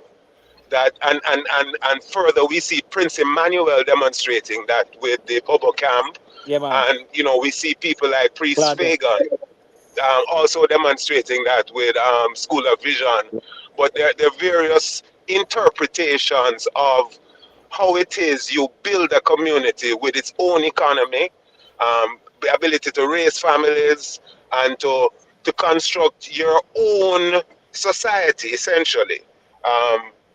And logic of that society, and demonstrates it can happen, and it's because you're not trying to have it happen why it hasn't happened. How it turned around a set of people who were supposedly illiterate and malnourished. Within 4 or 5 years, he had a booming economy at Pinnacle. And the link to Garvey, I would say, for me, is how Howell was shut down. Garvey had a statement where he said, you leave the African people them unmolested for 20 years and you see what we can do. Howell was never Howell was never given 20 years. Yeah. If you understand. When they move on Pinnacle, he was 14 years into that. Right? And Pinnacle is a good example of just what a little land subdivision among a progressive set of organized people can do. Haile. Mighty. Yes, Haile. Yeah, man, the Garvey, in my mind, becomes activated through Howell's ability to build a community and to lead that community. And one of the things that I remember the Howellite saying is that Howell used to say, "Don't call me boss." The Jamaican bossy mentality. Yes. And he said, "Don't call me boss. You are your own paymaster." And what that means is, by the sweat of your own brow, you're going to eat. Because if you don't work, you're not going to eat. As simple as that. You have to be accountable within the team as a contributing member. Whether you're going to run the pot, cook it, or you're going to wash the pot when they're done, or, whatever. You're going to weed because you can't hoe, or whatever the contribution. You're going to be singing or playing drum while we are working. But everyone has a potential contribution, and I think that's what the African organizational imperative that he reminded that community about was able to do. In fact, one of the things that we didn't say in a night, he conquered Pinnacle as a space that was not primary agricultural land. Yeah. It don't have no river, so it has a potential water issue. And what they did is they were able to use the natural landscape, the topography, where you have sinkholes as points for collecting water for storage.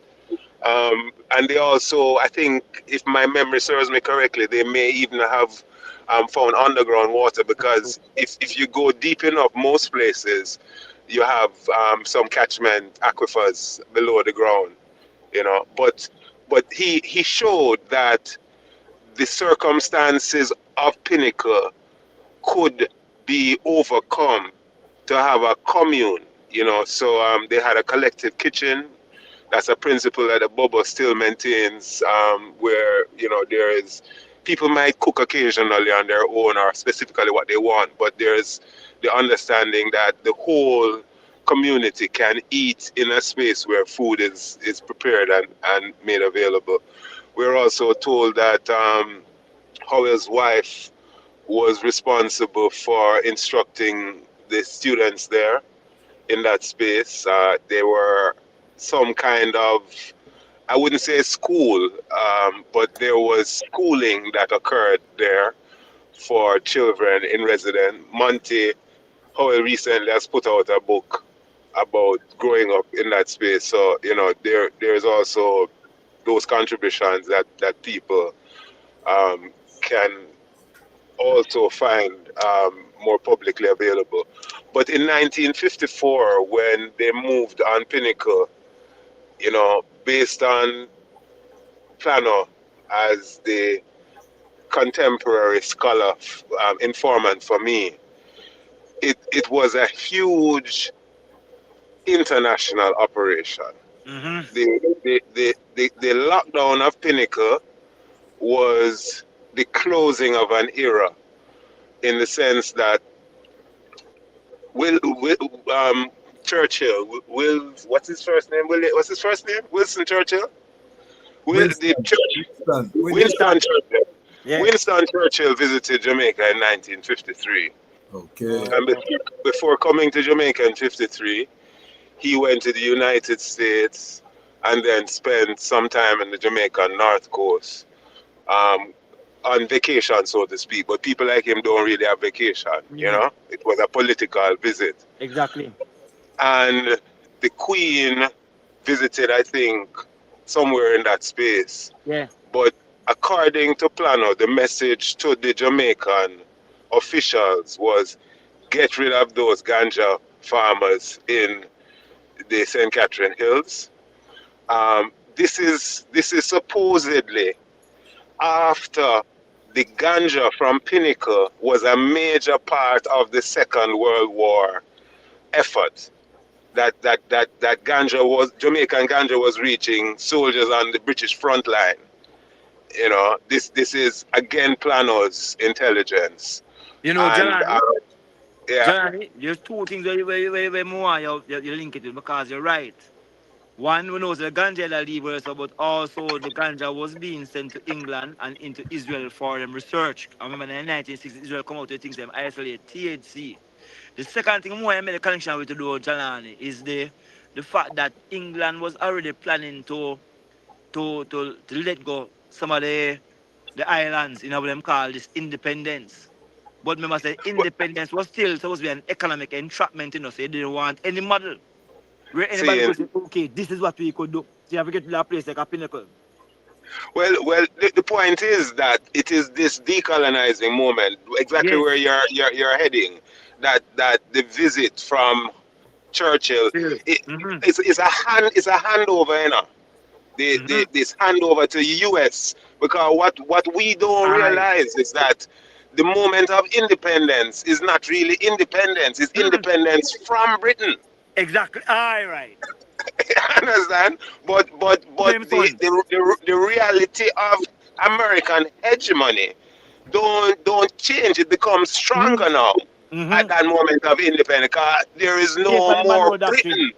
Yeah, there's no more Britain as your mother country. There is just now American hegemony.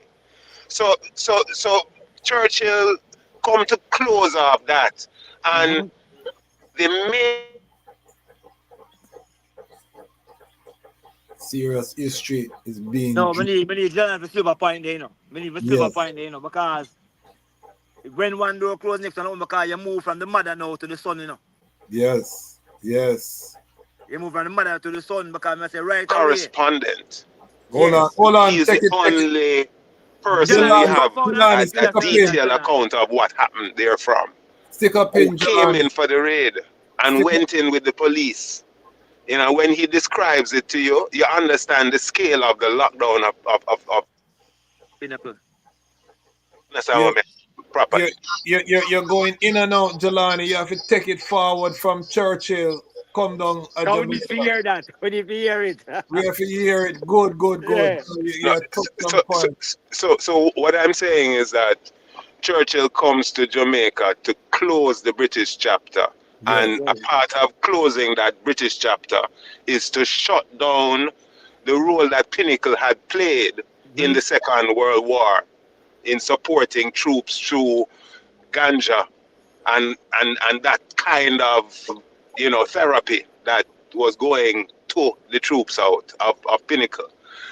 After leaving Jamaica, what actually becomes the situation is America is our leading space here. And the American observer comes to Jamaica for the raid and accompanies our police. The raid is described in his account as the biggest ganja raid of the hemisphere at the time. You know, and we know it took them days to search and destroy the acreage that they found. But the person's name is Lipinski, if my memory serves me correctly. But I can share the details of the title with you, Ras Kwasi, coming forward, so you can share it with your audiences. It's a book that I can also share you a PDF of it. But yeah, it's a fascinating account of how important it was to destroy Pinnacle.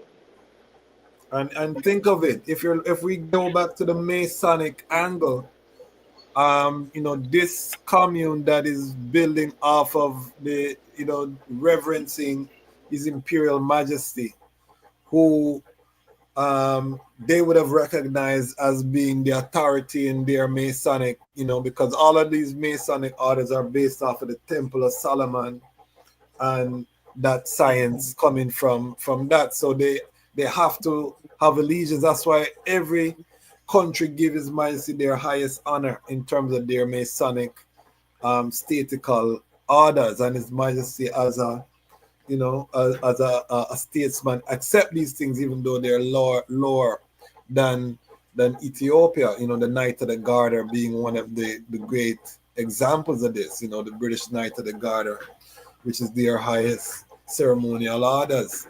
So they would have known that there's a problem if in one of the colonies, you know, this economically prosperous community is reverencing the true leader of the earth and not their, you know, the Vatican system that they pledge allegiance to. So it would, and then they know that the cultural power that Jamaica had, because remember, Jamaica is always a threat that Jamaica is going to influence the African colonies, the Black America. And Kwasi, I think what is crucial as well is also to recognize that at this time when Jahlani is speaking about the handing over of what them call political independence, that was not a handover of economic independence. No. So so you have to get the Howell, because Howell was creating a model, had created a model Howell had created a model that can fuel economic independence if adopted across a country. Yes. And that was never the intention of enslavers or colonial enslavers. Never. You don't want that model to be out there at all. Well, nice. You know, the interesting thing about the model is that 20 years or a little more than 20 years later, it was the same model that the Coptics used. All right, the Coptic came into Jamaica, well, have Jamaican connections, but the element that became famous was the white Coptics that were coming mostly from the United States. And they would have been the first entrepreneurs to invest in the industry, and their approach, and I think that this is the model that our governments regionally have failed to understand. The Coptic succeeded. Their approach was, any ganja you grew, we would buy. Yeah. That was the approach. And what that did is it made people grow good ganja, because there was a market for it. And the fact is that there's so much use for ganja that policy is solid. Any ganja you grow, we'll buy. Yeah. The fact is, we know what we can do with what is bush, and we know what we can do with what is not bush. Yeah. You know, and in the space of less than 6 years, just under a decade, the Coptics became one of the biggest landholders in Jamaica. They had gas stations, trucking company, newspaper, and not to mention the success of ganja farms and farms, food farms across the island. You understand what I'm saying? I just built up on a ganja model. You know, Purely. Jahlani earlier when you were speaking, I had smiled because I said the man him deport for ganja. And him come to Jamaica and still planting herb. It I tell you the history of this thing of ganja within. It's from the start. Knife, ganja has not become a subject for decriminalization until the United States has been able to now flood Jamaican markets with their All right. their low grade stuff. That's what's now happening.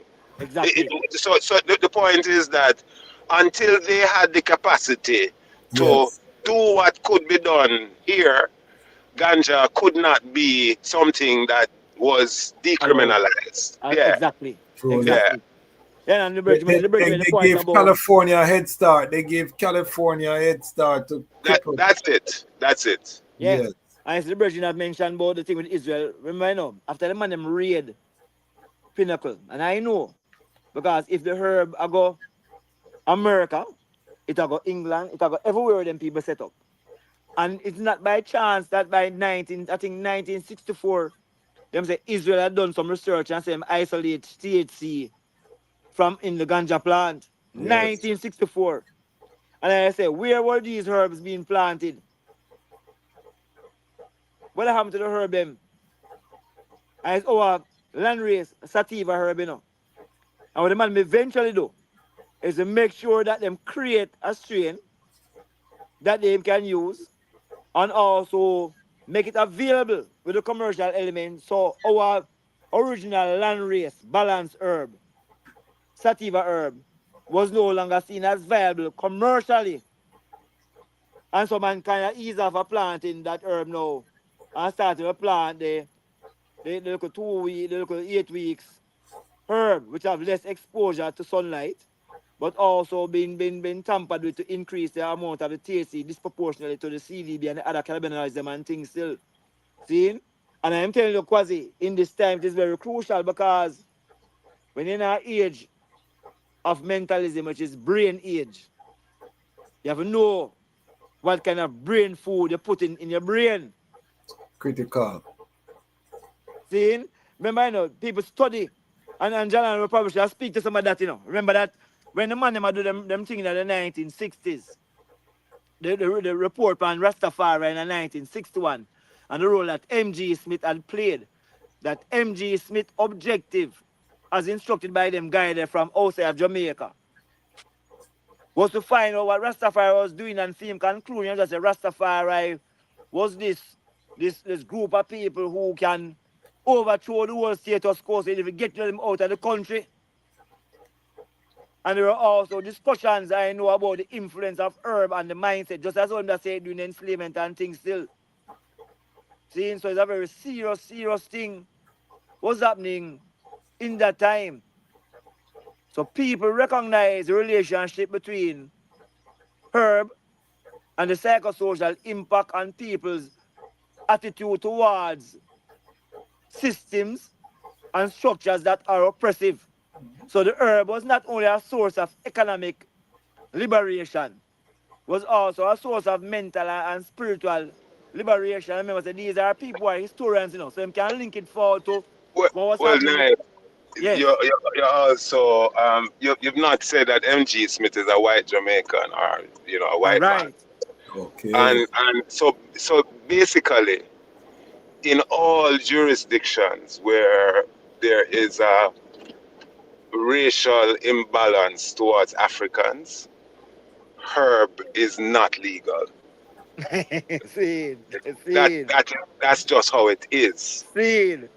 Yeah, and if even in the United States, just think about the global spread of the decriminalization. The jurisdictions that have real demographic issues where black people are concerned, it becomes the source through which the police have the right Yeah. to interface and harass people through. Yeah, man. True. So the point is that from very, very early, the policing of herb is used as a population control measure, especially where white people are fearful about black resistance. Yes, I. And yeah, in our parliament, in the days when herb was being in the 60s, people like Elder Maya Shearer, who was in parliament at the time, are telling parliamentarians that when herb was given to a pussy, it behaved like a dog, as a way of saying that this is not something for our Africans. This is not a black man enough. Elder Mashiro was not a black Jamaican. So I'm saying that in all instances where there are real fears about racial unrest, and the fact that them know that people are oppressed and that the conditions are not equal, all of those situations, the control around her becomes the major control that police is left with. So that really is the reason throughout the 60s that as Rastafari increases as a movement, her becomes more policed. So by the time you get to the end of the 60s, you have to arrest and send to prison anybody with any amount of herb. The judge cannot decide otherwise. He don't have his discretion on that matter. It was mandatory when I tell the man, No tolerance. And you know what I realized? It is still that way in countries where, so for example, if you reach place like the serious one I'm trying to remember, I can't think of, but in the Caribbean, yeah, even in the Caribbean, places like the British Virgin Islands, yeah, places like those, it still becomes a way to harass incoming, especially profiled as Rasta. So and everywhere it is the case that ganja is the expectation of the black people, whether it's pushing it in the street or carrying it across big borders. It's serious. We have one of our colleagues here, Dr. Asantewa, is asking if you can name the PDF that I think described the Pinnacle raid. Is there any sister that? So give me a couple minutes. I'm driving. I need to find the actual source itself, and I don't want to mislead, but it's something that I will make sure you have before the program. All right. But yes, that's the same as Santo that I had the Ras Tafari platform, Lion Pride and Patreon family. Family, we are here celebrating the earth strong of Honorable Leonard Percival Howell, Garveyite. We find out same is a Mason.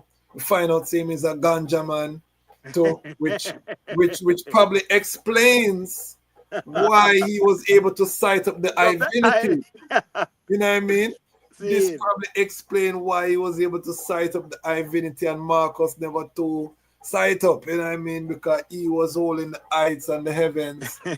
And now went to Jamaica and established the same enterprise he was doing in America on a wider scale. You know what I mean? Exactly. There's someone doing, I say a comment earlier where Virgin, and you made a statement about the connection with the ones who are doing work in America and the ones in Jamaica and why there's still some conflict. I'm going to tell you, said, Kwasi is a very important statement they're making. Because the man them try to tell all Selassie and Marcus Garvey. People always have differences in terms of thinking, and even differences in terms of what them say. But there's so much common positive practices that these brethren were engaging. Yeah, man. And the man them deliberately highlight the negatives. So for example now, it's when I learned that the boys them they lick some sound against Marcus. I know why you're not from no guy in America getting enough fire. You see that? Yeah, so I say, yeah. Yes. Still I know, say, many ones were doing some very serious work in America towards liberating all. I say, when the man that invade Ethiopia now, whole pack man from America, the land for Ethiopia go fight for Ethiopia, you know. But I now hear that story. Because I hear that the boys, they say, boy, the boys fight against Marcus, which is true. But you know, say one man can do a thing, but I mean, everybody else agree with him either. But I him up on the front line. And it's a deliberate strategy for you to highlight points of conflict amongst INI people as against points of accord amongst INI people. Because it becomes a distraction for INI. Yeah, and they don't talk about Booker T inspiring Marcus, because that is why Marcus went to America. If you go check Booker T, but Booker T passed, I think, the same year when Marcus reached, you know, so him never get to see Booker T. But fire, remember, you know, all INI the same family, you know. Yes. INI the same family, you know, fire. And I say you have to always watch it. It's anytime you hear a man get up and the first thing him start talk about is where the man never do together. I've got to watch that man. Because him probably an operative and don't even know him as an operative. Him so programmed. Him work off an automatic pilot. Where theme role is to find points of discord rather than points of union. Divide and rule is the That only I showed plan. you. Yeah, man, divide and rule is the only. And it's worse because him know that him know that. But him role is to do that. So I'm saying to one now, and this is the point I want to raise. When the man mentioned a divide between Haile Selassie, say Marcus said something about Haile Selassie. I'm still man say about fire. Marcus God was here in the diaspora, along with other ones, uniting the diaspora. While Haile Selassie was there in the continent, during the liberation of the continent and uniting a lot of African nations. What if people see, what if those two efforts were meshed? It means the continent and the diaspora would have been doing the things that we say it should be doing today. Yes. But we don't talk about the works, that mighty works. So yeah. See, we don't talk about the facts. When you mentioned the movement in 22, where Haile Selassie sent him rep. Bongo Jerry, you know, you on the program, I tell you, Haile Selassie was actually supporting that event. Yes. Financially as well. Exactly. Hey, brethren, I know if you know what we are doing this time here and don't make some guy getting our head, you know. People are going to have differences, man, because we do different things, man. But I'm certain that we have more points where I live to converge than diverge. See? And that's why it is good to learn. Because I learn a lot of things from Marcus. As a matter of fact, most of the high scholarship I work on is anchored in the philosophy of Marcus and Haile Selassie and that stuff. And it's entrepreneurship I do and strategic planning. But at the heart of I think of entrepreneurship is self-reliance and collective security.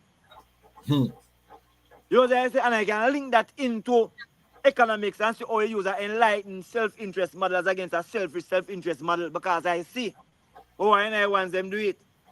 Hold on there, Dr. Knife. I want I tell the people how important it is for them to support the Lion Voice Network.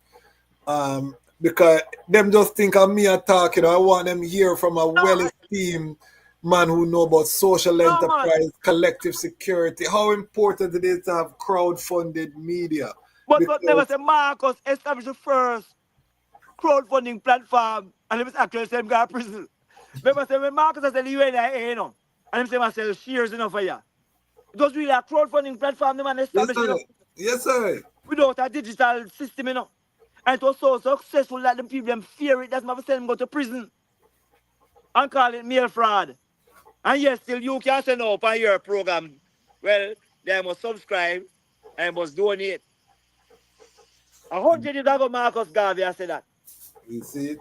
They see, but collective strength important because remember, you know, if you have to fulfill your mission, you need resources. You have to monetize some of these things. You know, and that's the models that work. Every model developed that had a strong economic base was torn down swiftly. And what I'm seeing now is that the power is always with the people, because if you build your institution based on sponsorship or these things, then you become you become beholden to the oligarchy, you know, the people who have these large capital that is funding your operation. Yes, So the safest model that you have is to be funded by your audience, by the people, and that people power, you know, where you can diffuse the you know, so even if you say something people don't like, you don't lose your whole audience. You still have that freedom. No, but You what still you have know? that freedom for black sound, you know what I mean? See, Virginia right there something now. Hayden, you know what I'm saying? Booker T. Washington talks about his love and respect for Marcus Garvey in his book, Up from Slavery. You know what I say, That is my good sister. yeah, man, Sister say, I'm going Eden. to trace the note, say, they might ask a question, but it's not a question. They might say, wasn't it said that Leonard P. Howell went to the coronation and saw the highest Selassie being crowned? I think that's disputed if he was at the coronation. Jahlani, what you say? Do we You have know, the way he writes his promise key, it suggests a first-hand witness, right? As nice, well, I don't know who it. Someone, yeah. People say, people dismiss that. I've not seen anything that would either way confirm or otherwise, but he was a seaman. He was a traveler. We know that, and he did do extensive international travels. But as to whether or not he was there, you know, people think it unlikely, just given what it might have taken to reach here. Yeah, to be invited to an event like that. and Be invited. when does he start preaching in Jamaica? What year? It's he's arrested in 1933. Okay. He's deported in 1932. So the preaching is occurring, we assuming, upon his arrival in Jamaica. In Jamaica. And he gets to public attention not long after that. Hey, what is now, Jahlani? Why make a connection now? Because you see, these things are serious things they are saying, and there's a reason some things are coming to my head. Because the PNP party, the People's National Party, was founded in 1938 as a Fabian socialist party, where the Virgin Norman Malley came to Jamaica as a Fabian socialist after being schooled in England to come and run Jamaica.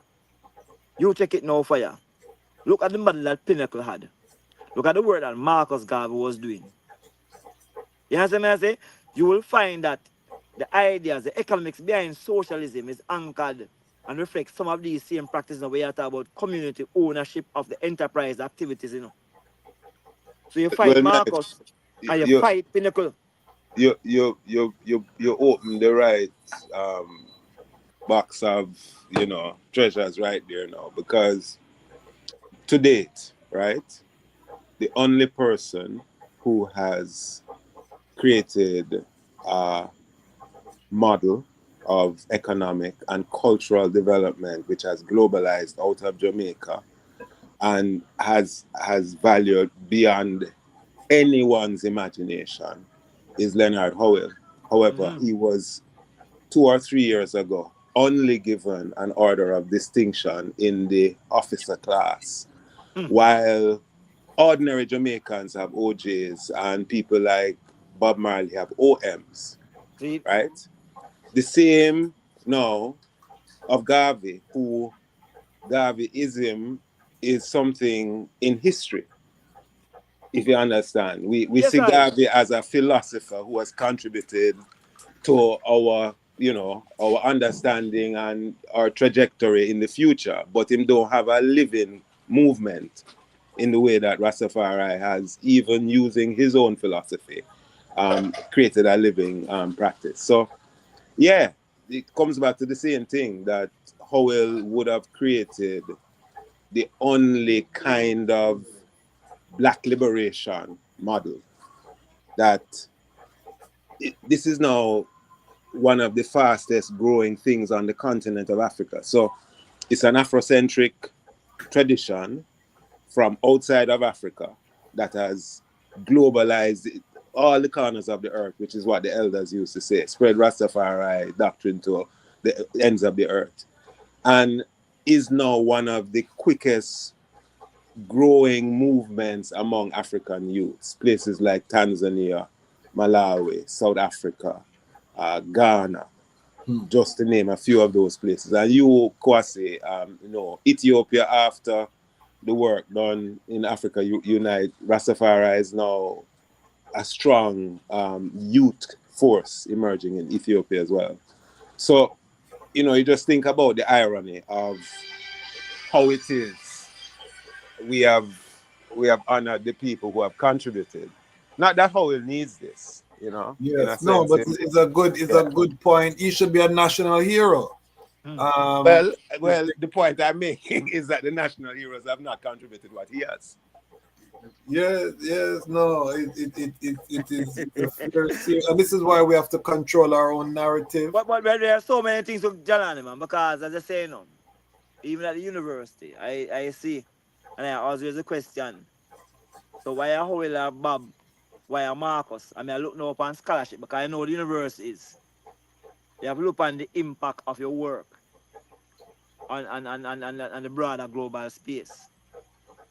And I don't see anybody out of Jamaica whose work surpassed the work of Bob, Howell, and Marcus. I talk in scholarship now, I talking for you. Yeah, man. Because when we go up on Google Scholar, I'm trying to get on Google Scholar already, where I was making a presentation one time on Bob Marley, the social entrepreneur. I'm going to go up on Google Scholar and type in Rex Netterford, because at the time, Rex Netterford was a professor emeritus. And when I check it out, I see about 4,000 references. See? When I type in Bob Marley, this is Google Scholar. This is not just Google, I talk Google Scholar. So you have academic references. 25,000. And then more, I go check it out same time now, Kwasi. Go check in them, do them thing at the same time and type in them and Rex Netterford, Howell. No, Howell. I never type in Howell. Me help on Marcus and Bob. Marcus was the next whole per thousand. Bob Marley had more at the time. And it's like 15 years ago. I was writing that president paper on Marcus and Bob Marley, the social entrepreneur. And then I said to myself, how is that a university? It's a rhetorical question, because I know there's a kind of intellectual hypocrisy that is there. Why we do have them man they getting those things as Professor Emeritus in them different areas? I personally look in terms of entrepreneurship, because that is my area of focus. I know a lot of work has been done and said about the Brazilian work in terms of the social and the political, but not so much about the economics and the enterprise development. Yes. See? I say it's not much hypocrisy, because if a man can get Professor Emeritus with 2,000 references, how many 25,000 references don't get the same award? Exactly. And one of the things about Bob Marley, if you watch the interview I did with Rasangi Davis, he said that he worked for Tough Gang in the early days, and Bob Marley was trying to hire all Rastafari people in the different posts. And Sister Ascali, Mama Ascali could also testify to that too. He actually recruited her from Chris Blackwell, saw her in Island Records and said, you're going to come and work for I, because I'm see a Rastafari sister at Island Records. So the brethren had a mind not only to build enterprise, but to employ Rastafari people, circulate the Rastafari dollar, and empower. And we still haven't reached that stage. I don't see anybody else within the creative industry that come with that same mentality as Bob. We don't. And so that's the message though, it's just linked forward to the point where John was making about how we give awards to different people across the state. And then we don't recognize the works of some. But you see, when you mention the whole thing about the hero, you see that thing with hero in Jamaica now for you. Yeah. You have to observe that there's two set of heroes in Jamaica now. One for the status quo and one for the grassroots. Yes. See? So yeah, so the Jamaican status quo give this and bridging them some hero thing like a Norman Manley, a Buster Manty. Yes. And a George Gardner, the status quo hero them. See? And then them try to appease and appeal by saying Marcus Garvey, Buster Man, Marcus Garvey, Sam Shark, Paul Bogle, and then they have the Maroons. At the Yes. grassroots people era, you can see discussion still along that line. So for example, when a man say, all right, Bob Marley be a hero, whether we agree with it or not, they raise up the thing of what's her name? Miss Lou at all times. So if the Bob Marley say Miss Lou for parallel, but Miss Lou that be a uptown status quo person too. As against Bob Marley being a grassroots person. Mm-hmm. Have you understand what I say? Yes, I. So there's always that move to highlight and revere the work done by persons who were a part of them status quo but seem like them have any interest in grassroots. While you have to have a big discussion about who you must recognize as people who did mighty works for I people generally. And that is why I have to wait for a guy. I have to wait for a guy to recognize the works of I people fire. And that's why you find say even this program you know. As Marcus tells you, we have to have our own machine to propagate to information. We say the Yeah, propaganda machine, you know. that That's is why it. I have to use these kind of programs though to give that kind of honor to all people who have been doing work. And you see, if you check out even the comments them, just how much things people are commenting, how much name people are called. Yeah. Seeing about people who are the works as black people over generations and over decades. Seeing, you will not get that information coming out. So, because I kind of go create our own You know, awards as a knife. nation. I overs what you say about the Miss Lou Bob Marley thing, and I agree with you to a point, in the sense that I see Miss Lou as a genuine national hero.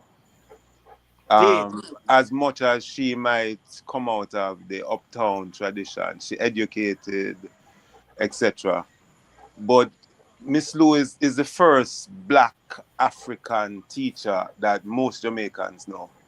see, Miss Lou tell you about Twi and African language and culture and philosophy and proverbs and market people. You know, so her allegiances was clear. You know, okay, she knew herself to be an African woman see. and never backed away from that. But where Mali is concerned, me think say more than a national Yes, hero. I. You know, Sure part. so I would fully endorse Miss Lou. You know, but where Mali is concerned, you see where the Prime Minister try to create a lesser category than hero, him should Aye. be thinking otherwise. You know, what is more than a hero that this man represents? But it's Jahlani. Because clearly we don't have a category. Jahlani, but it's his expectation because when you have a prime minister who beg to be a part of a privy council, which means say him drop allegiance to him country but swear allegiance to the crown. You can't expect Well, nothing else. well, the Prime Enslavement Minister can't seems to serve be free into people. titles. Yeah. It's a Yep. serious reasoning, and we're 2 hours in. I don't want these brethren don't pick up the phone when I call them, so I'm gonna be respectful of their time. They came to us during a national blackout situation. That's why we can't see the brethren them and just voice and mystics tonight. But before I go, if there are any questions that we have for the brethren, please put in the chat. We'll open up some question and answer.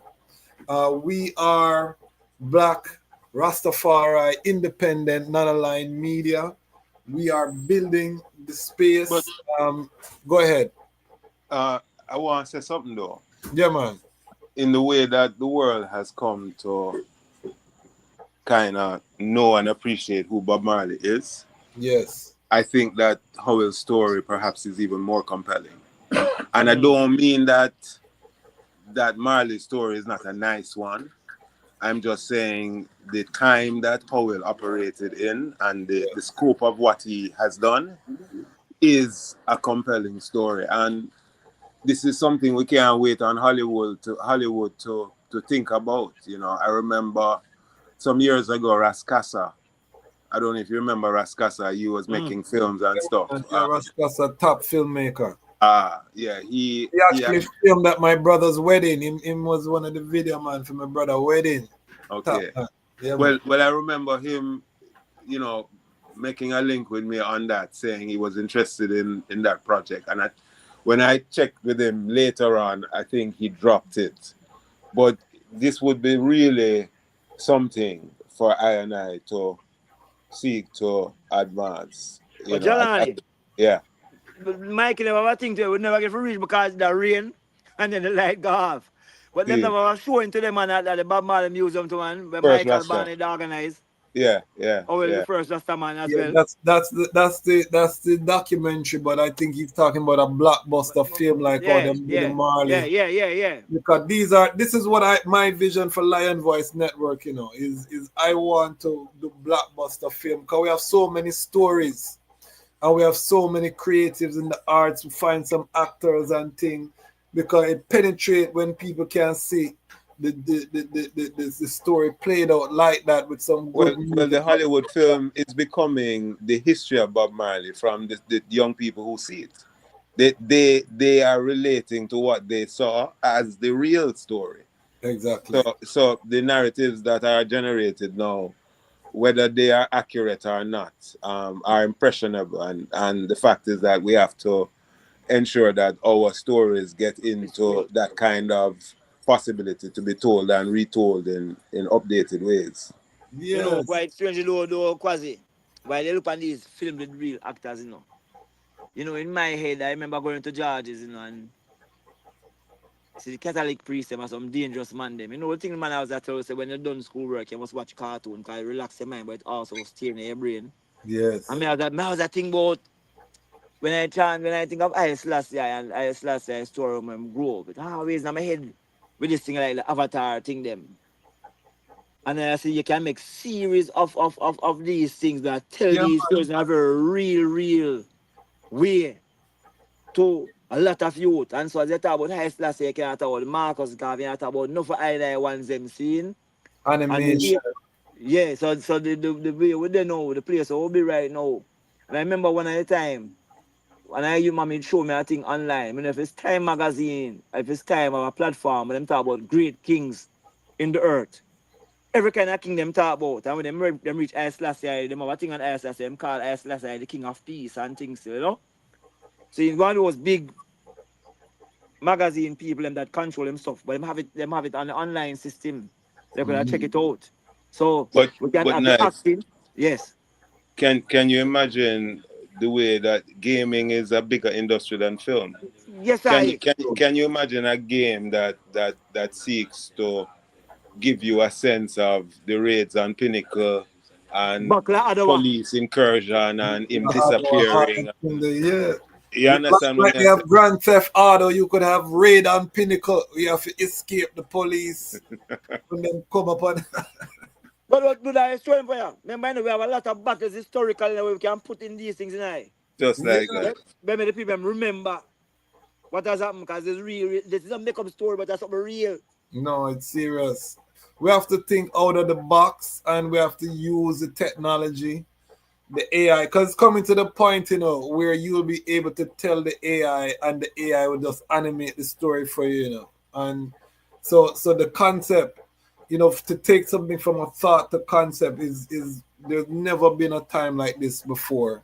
Because usually it would take you, a team of maybe hundreds to animate something. Right now with computer learning and these things, in 5 years' time, I know you'll be able to just reason the story and the AI just animate it to a Disney level cartoon. You know what I mean? These are things that are happening as we are watching them unfold. And But Kwasi, as I said that then for you, because it's the beauty of Far Eye with foresight. Because how the AI thing seem to work is that so when you populate the information, you can send a host of different information and it synthesizes and produce something. Which means people who are writers like Lola I and I need to write. yes, We need to write and make sure to write the correct information the because correct that information you information. put in now is what they use and create that actual story to say. Exactly. So I don't want where I say it. Where I say it and where I say it's serious, but more if I think about it even more seriously. Because when I look into the future, how the technology is moving, you're right. It can use information and create what we ask it to create. So our work now is to make sure so we are archive and I put together the right and correct information. So when you send it through that system now, it will be able to reproduce that thing that you're mentioning. And it actually becomes something that is going to stick into people's mind even more. You know? And we Very, need very crucial. how to make AI our own, because you see like how the Chinese came up with their own AI platform that shook up Nvidia, which was America's top. Nvidia does the Chat GPT, and China came up with their own open source AI. I can't remember the name. It's slipping my heavens. Kwasi, there's a statement, there's a question here now. I wanna ask. I wanna ask a question. Is it true that Bob Marley met Leonard Howell? Yeah, man. Yeah, they must say if Bob Marley met Howell, and that is how he got the title gang. Anyone can answer that? I don't know. I don't know that there was a literal meeting, because we know that Howell kind of was not in the public view after the Pinnacle destruction. You not seeing or hearing much of him, and he's not present at all in the public space during the visit of His Majesty in 1966. He dies the same year as Bob Marley, 1981, in February though, few months earlier. And it's a quiet passing, a small obituary in the newspaper. So I'm not sure if he met him, but the title of the gang was known. And what, for me, it demonstrates is that Bob Marley was very clear of Howell's history. Yes. And understood the way he was using that moniker for himself as what he would have added is tough gang, you know. And I think that would have been a recognition of his dreadlocks and the mission of music. Added. And Ras Iris, our elder, say he used to go check Howell. Howell was at, I think he was at Bellevue, you know. Dog Park. I know you talk Iris. Yes, Iris your pass. He said that he used to go check him, and he would be, I think it was Bellevue at the time, and you know, they would reason through a fence, you know, through our little thing, and he would go check him, and they would hold reasoning, you know what I mean? So he was not always having his freedom, from what I understand, and we can probably get some clarity from his children, but I know that he was, you know, he was incarcerated. The historian suggests that he was the most incarcerated. Yes. In terms of one of those leaders. It's kind of like a ding-dong battle between prison and mental asylum. We have someone asking to email Dr. Knife. Yeah, man, everything good. We just could respond to them, but yeah, that can be done. See? All right. Maybe you can put your email in the chat. All right. If I've never joined the chat. Yeah, if you can, or you can let us know. Just say it out. Yeah, man. KAHN. You know my email to fire. KAHNKNIFE at Gmail. Yeah. KAHNKNIFE at Gmail. Jahlani, you know why up there, if you have any information about why I mentioned? Remember he clean. Come just have that thing with Howell at Bellevue, seeing and Howell and Herb. Was there any kind of interaction between like a Freddie Icklin and a Howell? Because I know that Icklin actually I use Herb, them saying in the 70s, you know, and them time they treat people with any form of psychosis. We don't know of anything like that with him and Howell. I'm not sure. Hickling would have finished his studies maybe in the early 70s. Okay. And then he was at Bellevue towards the late 70s. It's not a man like Hickling is thorough enough to go find a Howell. Yeah. He was also a dreadlock. We know that. That's what I said, yeah. Yeah. So I've not heard him say that he had any engagement with Howell himself. Yeah, but Hickling is an important person you mentioned, because he developed a thing him called psychohistoriography, which more or less says that we were conditioned in a kind of traumatic space that most of us are suffering from mental illness, and it's Rastafari that has liberated itself from That's that true, trauma. man. That's So, why. so the rest of the society is It's still still being seen. Yes, in I. that trauma, but we have jumped out of it.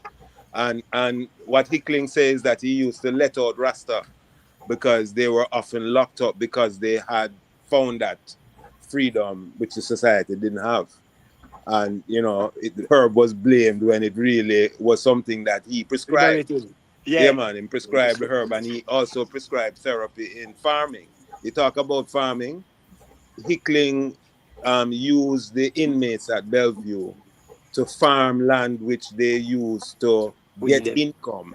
And In, what Plano would tell you is that you take someone out of spending, they get mad. You put them back in spending, they gain back their sanity.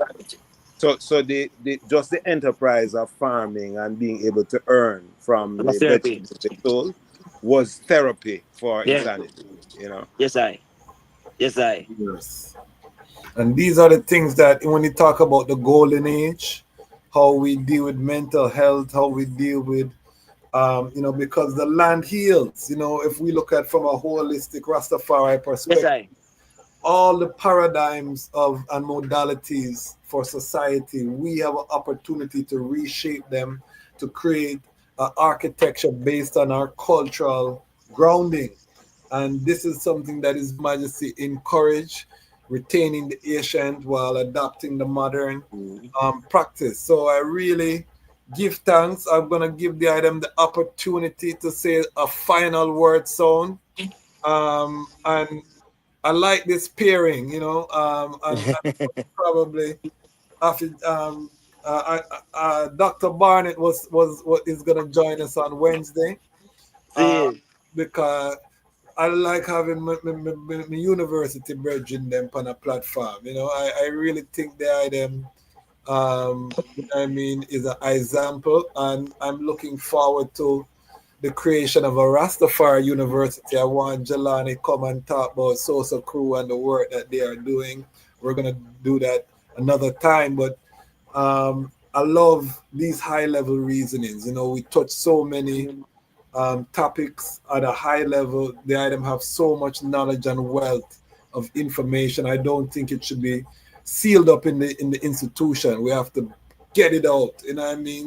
Continent, worldwide, in the tradition of a Walter Rodney and some of the great, street scholars who took academia out to the people. I want to use this platform and the item as a means to really get high level education out to our global family. So I'm going to give the item an opportunity on this 127th Earth Strong of the great Leonard Percival Howell as we celebrate as a global lion pride Rastafari Pan-African family, because we also have to fight for Leonard Howell's position in the wider Pan-African space too, not just Rastafari, just like all Marcus is revered in Pan-African spaces. Leonard Howell supposed to call, his name supposed to call, and we are responsible as Rastafari people to make sure people know that history. So please, the item just give us a final word sound and summation, and we'll take it from there. Yeah, man. Well, let me start by saying give thanks for the moment and for the insight to hold this reasoning. I think every kind of moment of honoring for ancestors like Howell is worthwhile, and you've created a document that is lasting here. Modern Ethiopianism is what His Majesty kind of reminds us of as our present objective, which is to be able to do that Sankofa, to bring from what used Right. to be into the contemporary, the things that we must have in order for people to advance in human dignity and justice.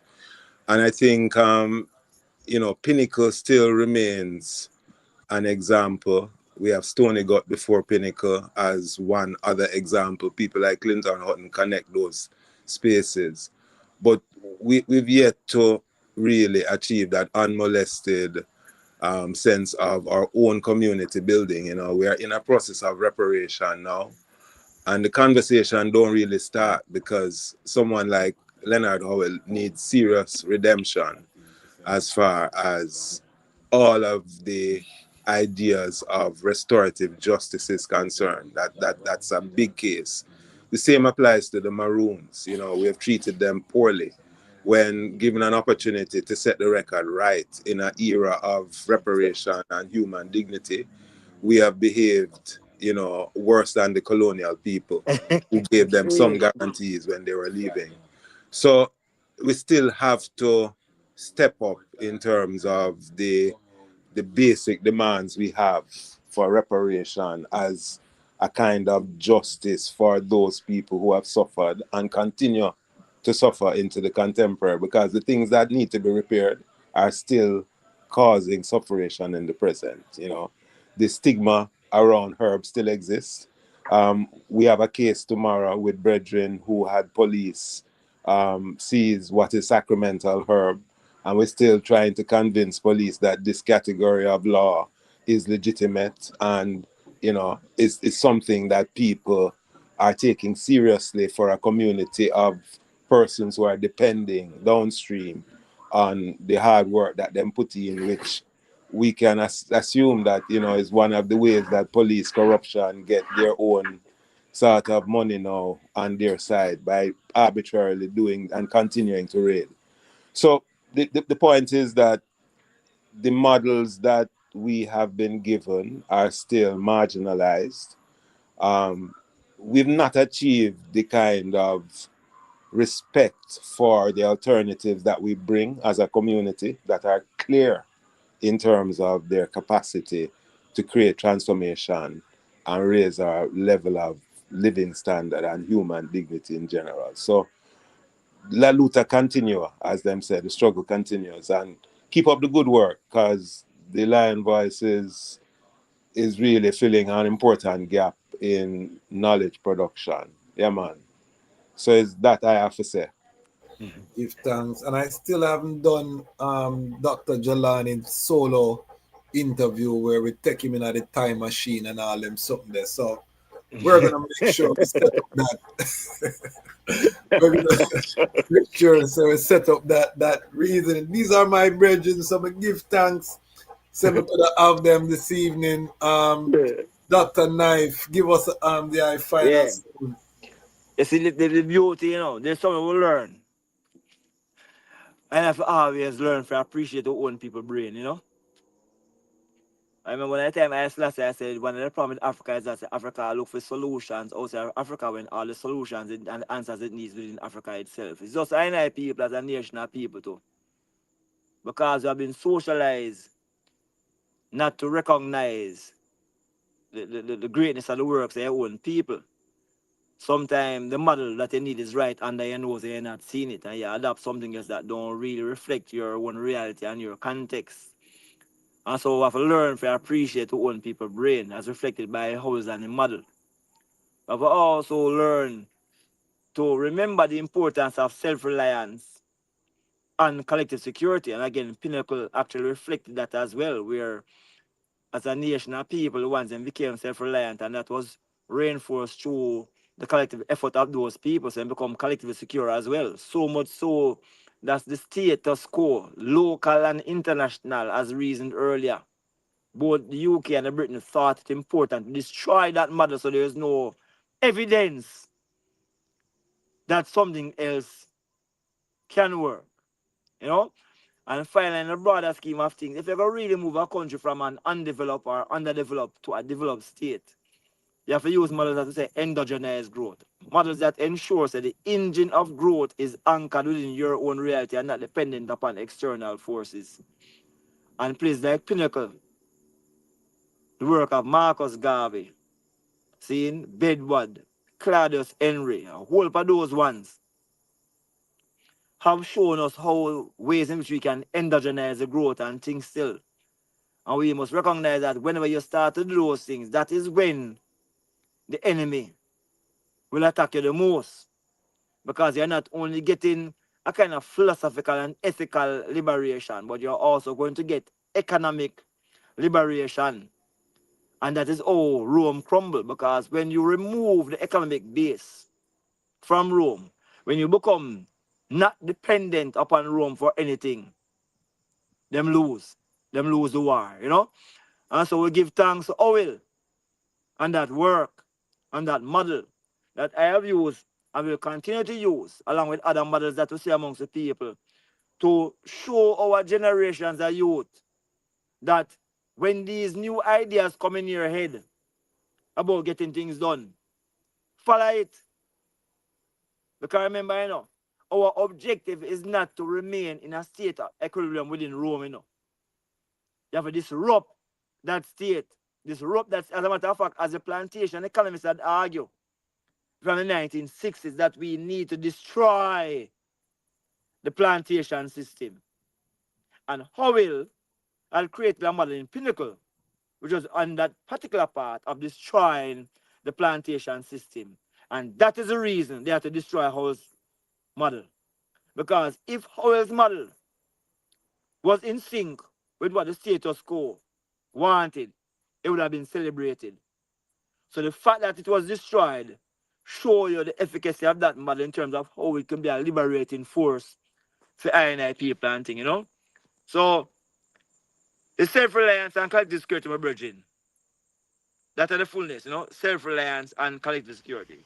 And give thanks. Definitely, and we're gonna continue to talk about these type of topics. We're gonna continue to really interrogate this concept of a golden age and what it takes. And as I said, we're doing a Rastafari and STEM series, but we also want to come to our scholars.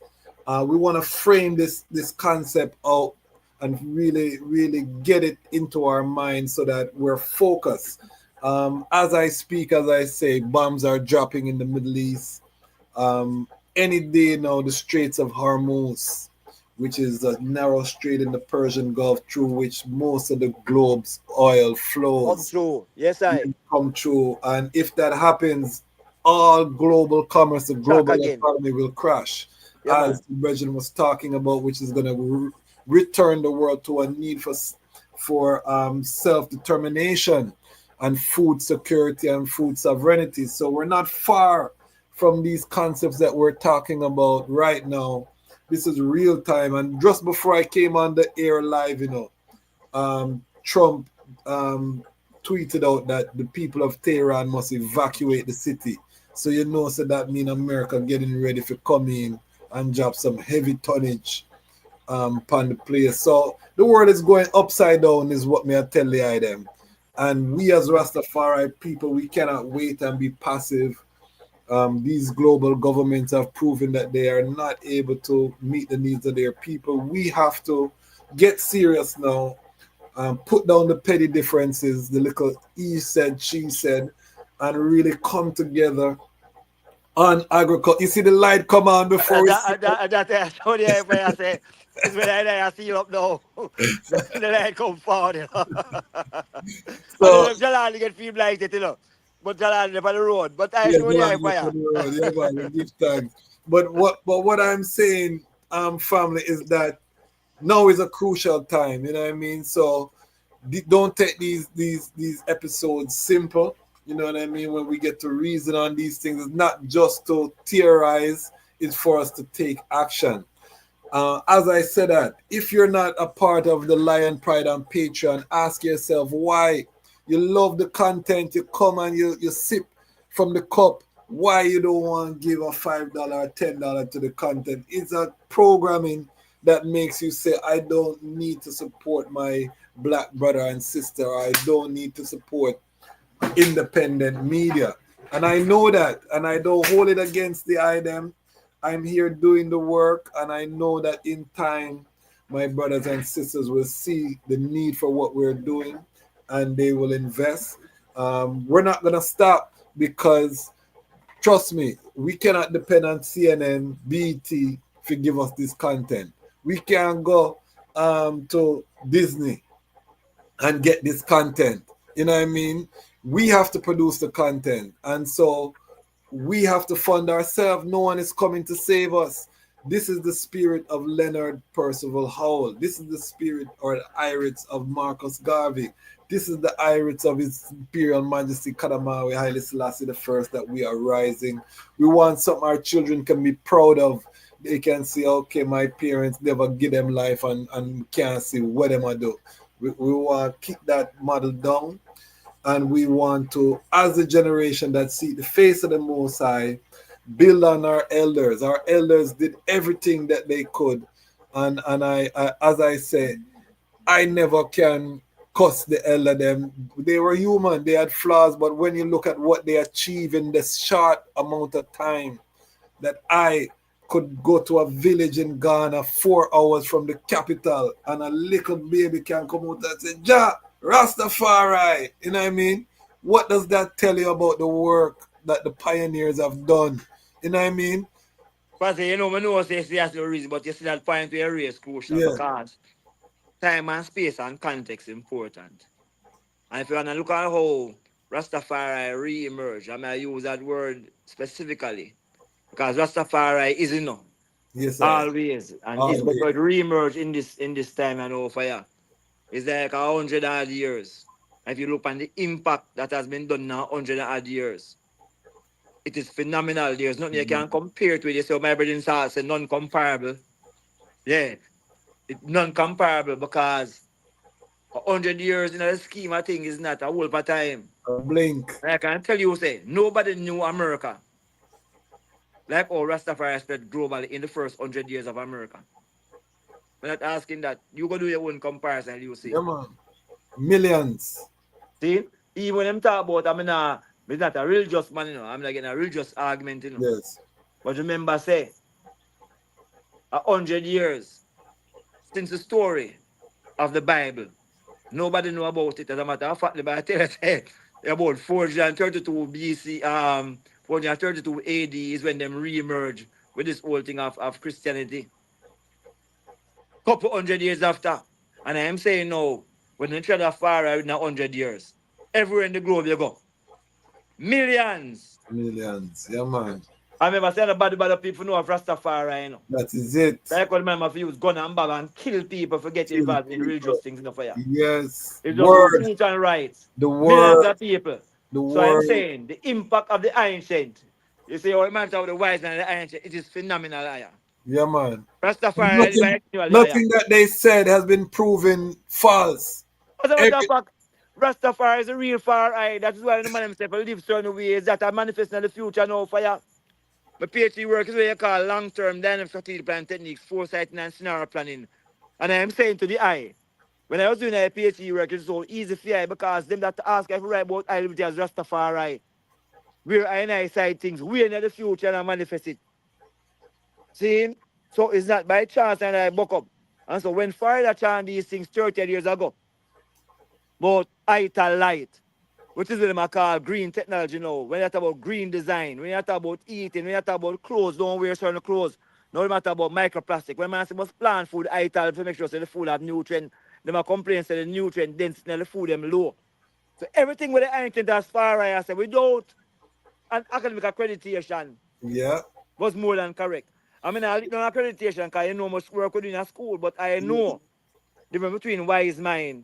They said that Knowledge is herb. intuition. They said that herb was the healing of the nation before they knew about the endocannabinoid system. Haile. Think of that. Haile. It's serious. Before So they knew that there I were say, receptor sites in your throat, all your right. body. And yet still, the man that tell you before say when them use herbs open them iris and them heavens. You see? And yet still the brain is one of the biggest receptors for ganja. Literally. Into the ancient part of your brain, your rhino and cephalus. See, you know when you link up back to the pituitary gland and your pineal gland. So I'm telling you, as the man them said, the difference between knowledge and wise mind is intuition, that which comes out of self, not from out of books. See? And so while I truly appreciate love, scholarship and books and things, still, I as Rastafari say, I is the first book. And so all I have to read that book, what them call the book of life. Because overstanding oneself, which is a microcosm, is also insight into overstanding the universe itself. And there's no disconnection. And Rastafari teacher, I know that not for you. That's why we keep saying, learn to appreciate love the brain of I and I people, man. Because And that's an extension of the I self, you see? yeah, man. And now our work to build on what the elders did is to build the institutions, the economic, the systems that are gonna take this into the that our youth them are gonna take it Yes, futuristic, I. probably interplanetary. The youth Yes, them gonna I. take it. You know what I mean? But Yes, I. we Hey, have but tell to you, man, if you check it now, you know, the far right ones usually reason a lot about the telepathic communication. And I see yes, man them bringing the internet fullness, you know, which is, internet. yeah, from yeah, and then when I talk about traveling now, because the man says I last year I traveled on the wings of the winds and man make them student, man. But and the Indian man I talk about all the astral plane or the causal plane. But the man Yes, material know script them call a metaverse reflecting those things. I exactly. don't know the fire one. So I and I you them where I grow from I and I as far I know. And as far as I mean say you just them locks up, I have no chance of ice lasting, but it's that I is a far right up where there's no limitation when I put on things and there's a universality and connectivity. These youths have these things for you. Yeah, man. See? And so when we used to say that Rastafari, I think it's Spanish said no say Rastafari is Earth's strangest man.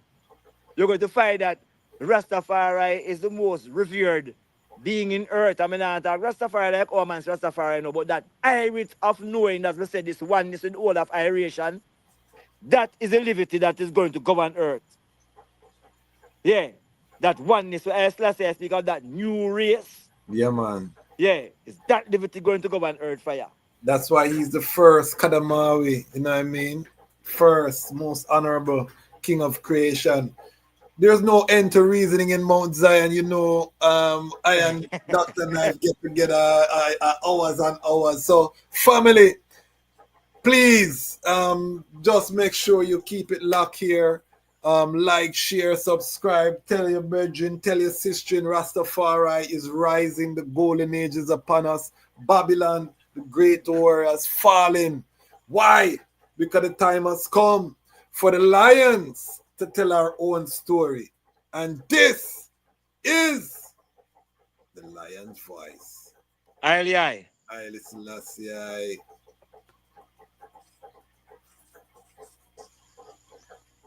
Lion voice. This is Warrior King, and the time has come for the lions and the lioness to tell their own story. This is the lion's voice. Give thanks and praise for the wonderful blessing that's been poured on me. Give thanks and praise. Jah use I as an instrument to set the people free. Jah give her the powers to chant. Jah give her the powers to chant. Rastafari, the lion's voice. What are you waiting for? Come together, calling from near and Bongo far. man. Know who you are. What are you waiting for? Rally up, it takes the dust. What are you waiting for? Ancestors paved the way for us. Yes, I am Ketis Oyonde, asking, what are you waiting for to come together? The time has come for the lions to tell our own story. This is the lion's voice. Yes, job people, this is Michael Shemai representing. I will say, hear the lion voice, saying it is time for the lions and the lionesses to tell their own story. King David killed Goliath with a stone, we original dread. Fittest of the fittest shall survive. My people, open your eyes. Wake up.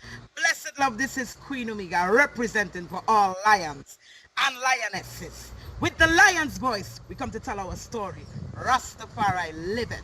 Hey, the lion's voice. Rastafari. It's AWTITUDE representing for Lion's Voice. Yes, massive. This is the time for I and I, the lion them to tell I and I story, our story. Yes, and we reign and rule like this. Reign and rule, yeah. Selassie, I reign and rule. You can't take the lion vibes, people. If you no fool, cause we know Selassie reign and rule. Reign and rule. Selassie, I reign and rule. Queen Omega drop them in the fire, pull from them, no Queen Omega, she reign and rule. Royal Kushite, ancient essence, Emperor Selassie in a majestical presence, flash of all sevens, projecting through I and I events. We sing a song for the king, we bring joy and blessing and understanding, yeah. We hear Jah every day, hey. Rain and rule, yeah. Selassie, rain and rule. Yes, I Lion Vibes, Selassie, rain and rule. Attitude say that. Boondocks, Black Organization of Global Diplomats optimizing expressions to the world. Till the world, till the end. Amina, the time has come for the lioness to tell our own story. No surrender, no retreat, we are Jaja soldier. Rougher than the streets, tougher than a boulder. Bigging up Lion's voice. Now put it, I Jolly said that. Greetings, this is Ras Tafari. The time has come for the lions to tell their own story. See? This is the lion's voice. Keep it locked, right, sir? Ras Tafari said that. Are you satisfied? Wipe those tears from your eyes. I'm all alone, still you thought I was telling a lie. This is the lion's voice. Keep it locked, right, sir? I will never stop, hail the Most High, and I will never stop, call Ras Tafari. Blessed love, this is Kushite representing for the Lion's Voice. We are here to tell our own story, Ras Tafari. Yeah, David Dread of Steel Pulse, and I'm saying hail to the lion voice because it's time that the lion have its voice, have its own story. Says I'm stepping out here. Hear me now. Oh, yeah, the lion's voice. Raw.